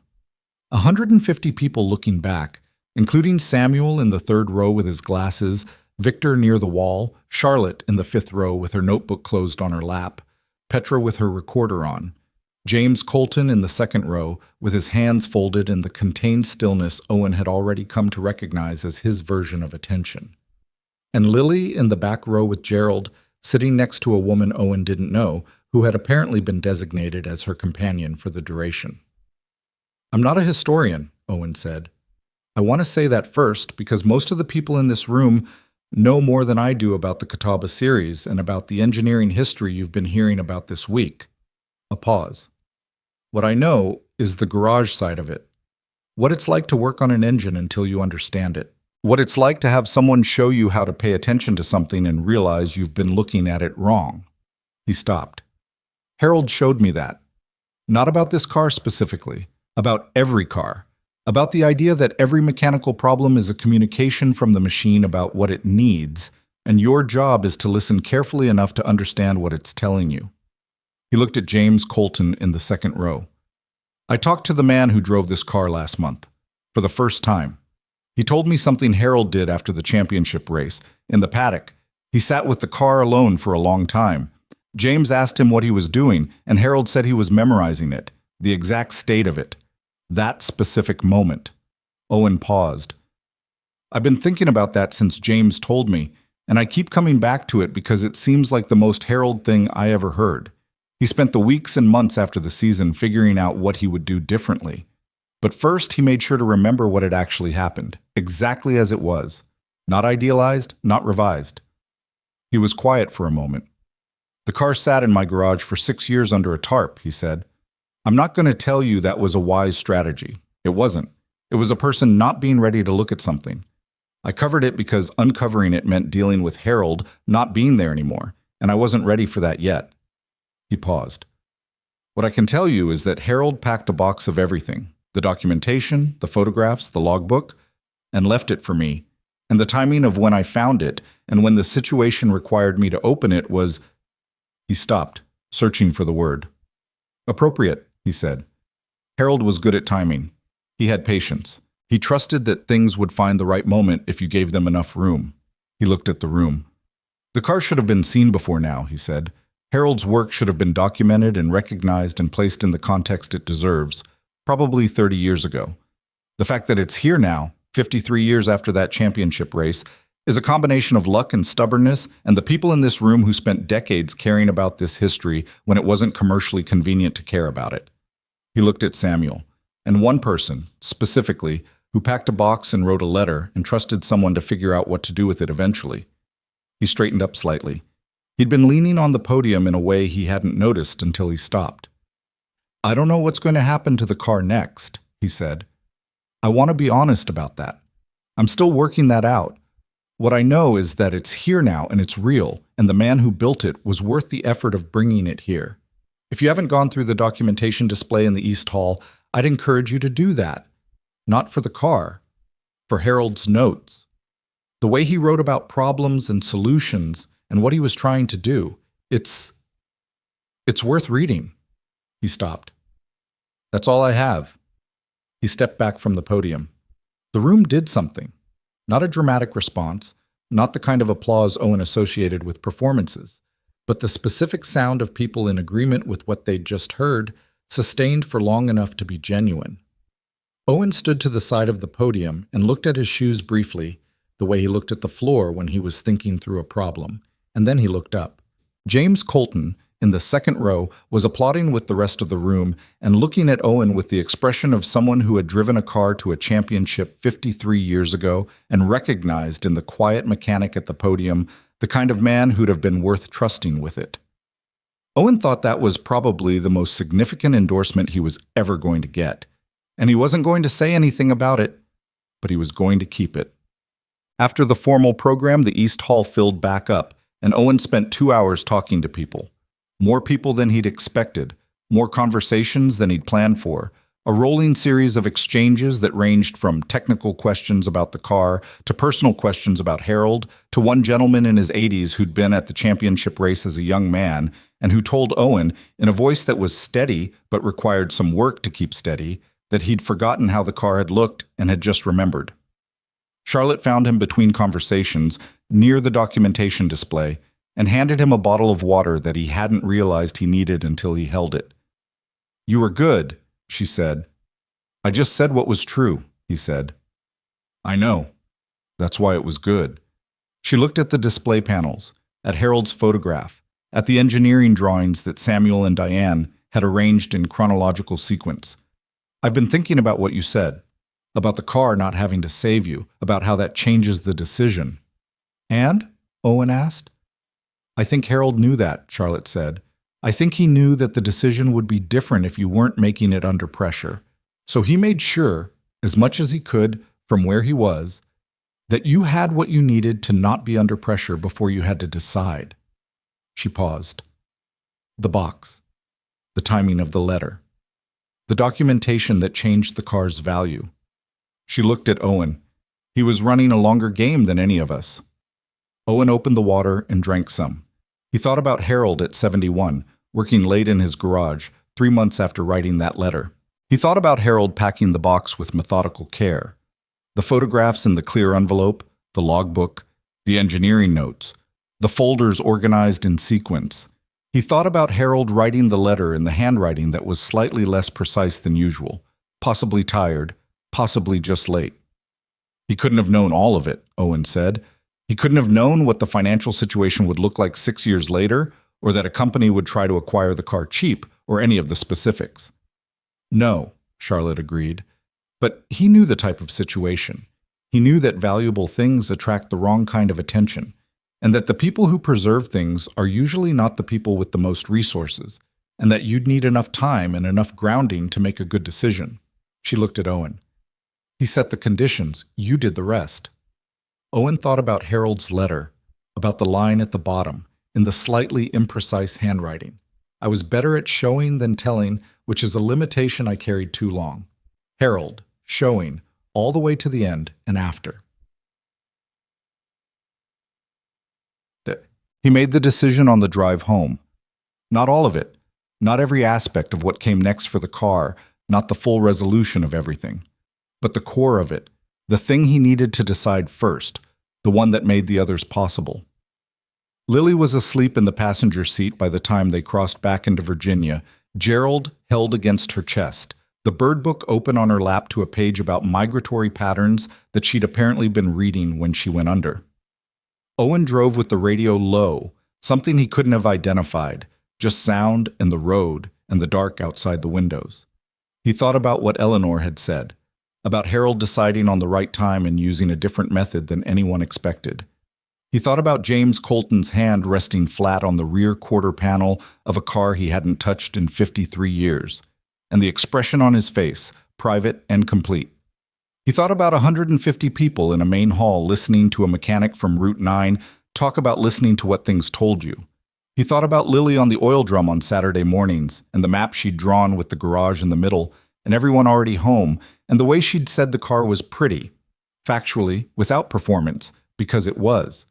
He thought about the space between what Harold had taught him and what Harold had never said directly, and about how those two things together were more complete than either one alone. By the time he pulled off Route 9 into the gravel lot of Carter's Automotive, his father's sign dark above the door, the decision had the quality of things that have been true for a while before they become clear. He was going to donate the car to the Catawba Heritage Preservation Society, with Eleanor Marsh as the custodian, on the condition that it remain available for public exhibition and that the full documentation, Harold's logbook, the engineering notes, the photographs, the authentication, remained with the car as a permanent record. He was not going to sell it. Not because selling was wrong. Harold had said it was fine, and Harold had meant it, but because Owen had looked at 150 people in a room and understood something about what the car was doing in the world now, something it couldn't do in a private collection or in the possession of someone who valued it primarily as an asset. It was doing what Harold had built the thing that became it to do, which was to ask people to look carefully at something and understand what it had actually accomplished. The car's job wasn't done. Selling it was ending a conversation that was still producing something. Harold would have understood. Harold would have probably said something dry about Owen taking the financially impractical position, and then corrected himself and said no. On reflection, it was the most practical position available because the alternatives weren't actually better. And then he would have gone back to work. Owen sat in the truck in the dark parking lot for a minute. He thought about the money, what it would have meant, the auction number, the private sale figure Victor had mentioned.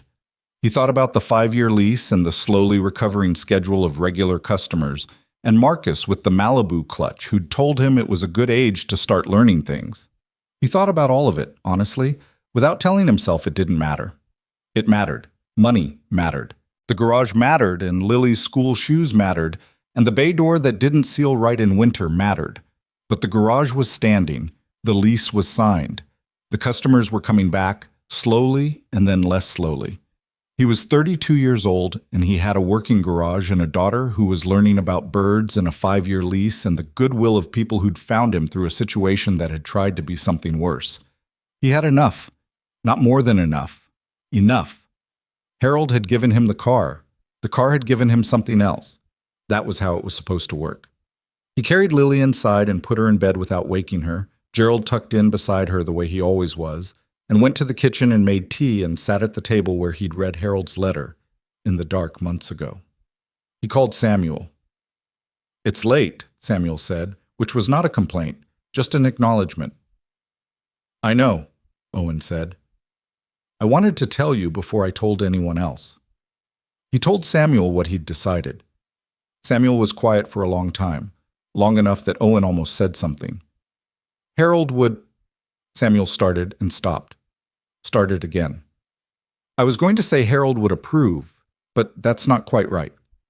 Harold had specific opinions about what he approved of, and he'd have had detailed thoughts about the terms and the exhibition schedule and the documentation access protocols. A pause, and Owen could hear something in it that was the sound of an old man being moved by something and managing it with dignity. But underneath all of that, he would have thought you got it right. "Yeah," Owen said. "I think so too." He went to bed and slept better than he had in months, which he noted without making too much of it. He called Eleanor the next morning. She took a moment to say anything when he told her, and then she said, I want to make sure you've thought about this fully. There's no going back from a formal donation. I've thought about it, Owen said. The car is worth— I know what it's worth, Owen said. I've known for a while now. That's not what I'm deciding based on. Eleanor was quiet for a moment. All right, she said. Then I'll say this. We will take care of it. Better than that, we'll make sure people know what it is and who built it for as long as the institution exists. A pause. Harold Bennett is going to be properly in the record. The right record. Because of what you did. Owen looked at the garage through the kitchen window. The dark shape of it in the morning, the sign not visible from this angle, but there. It was Harold's work, he said. His work and your patience, Eleanor said. Don't make those separate. They aren't. He told Lily at breakfast. She was eating cereal again. She was in a cereal phase that had lasted 3 months and showed no signs of breaking. The car is going to live at the exhibition place, he said. Permanently. Lily looked up. Not coming back? Not to the garage, it'll move around. Different exhibitions, different places, but it won't be in the corner anymore. Lily processed this. She looked at her cereal. That's good, she said finally. It should be somewhere people can see it. Owen looked at his daughter, age 6, who had a map on the kitchen table with the garage in the middle and had just arrived, through her own reasoning, at the same conclusion he'd spent 3 months working toward. He thought this was worth noting. Yeah, he said, that's what I figured. Will we go see it sometimes? Yeah, he said. We'll go see it. She went back to her cereal, apparently satisfied, and Gerald watched from the table's edge with the fixed plastic attention of a stuffed rabbit who'd been present throughout all of this and had, according to Lily, expressed opinions at several key junctures. Owen drank his coffee and looked out the window at the garage. The morning light was doing something specific to the sign, the cracked white letters catching the low winter sun so they stood out more clearly than usual. Honest work, fair price. His father's words, 30 years of weather, still legible. He thought about all the things that were still true. The garage was on Route 9, 11 miles outside Richmond, with a leaking bay door and a fluorescent light that flickered and a coffee pot he'd been meaning to replace for 2 years. It had a paper appointment book and 8 regular customers, and a schedule that was fuller than it had been 6 months ago, and less full than he'd like. And he was going to go in this morning and do the work that was on the schedule, and then do it again tomorrow, the way you did anything that mattered. One day, and then the next. He had a daughter who was learning about birds and could get onto an oil drum without the step box now, and had recently developed a position on bread crust that, while not universally shared, was held with principle. He had a 5-year lease with a rent cap and a right of first refusal and a lawyer who would answer if he called. He had people, not many, but real ones. Victor, who'd shown up with 2 days' notice and stayed through the whole thing.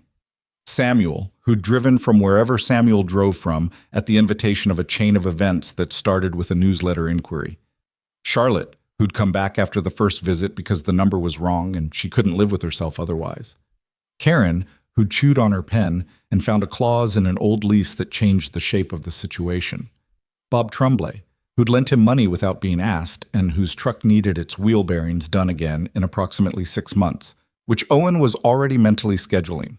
And Harold, who was not here but was, in the way that the people who shaped you are always present in the texture of how you do things, in the quality of attention Owen brought to engines, in the patience he had with problems that weren't ready to be solved yet, in the specific way he listened to what things told him before he decided what to do. Harold, who had packed a box and sealed it and put Owen's name on it in small, precise handwriting and then went back to work. Owen stood up from the kitchen table and put his mug in the sink and looked at the garage through the window one more time. Then he went to work. Not because the crisis was over. Crises ended and others began. That was the nature of a life that was actually being lived rather than managed from a distance. Not because everything was resolved. 5 years was 5 years, and the garage still had the flickering light, and the rent was a real number that recurred monthly with complete indifference to whether things were going well or not. Not because he'd earned the right to take a breath. He went to work because that was what he did, and because it was good work, and because Harold had taught him that the most important thing about good work was that you showed up and did it, day after day, without waiting for conditions to be perfect.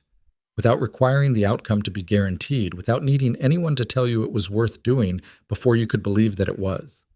The work was the thing, the patient, unglamorous, daily thing, the thing that asked you to be as good as you could be and trusted you to get there. The bay door opened. The October light, February light now, cold and direct, came in across the floor and reached the empty corner where the Corvette had lived for 6 years. And the concrete there was a slightly different shade, a rectangle of darker gray where the tarp had lain, where the car had been, where the dust hadn't reached. Owen looked at the empty corner for a moment. Then he turned to the appointment book, open on the workbench. There was work to do. He did it.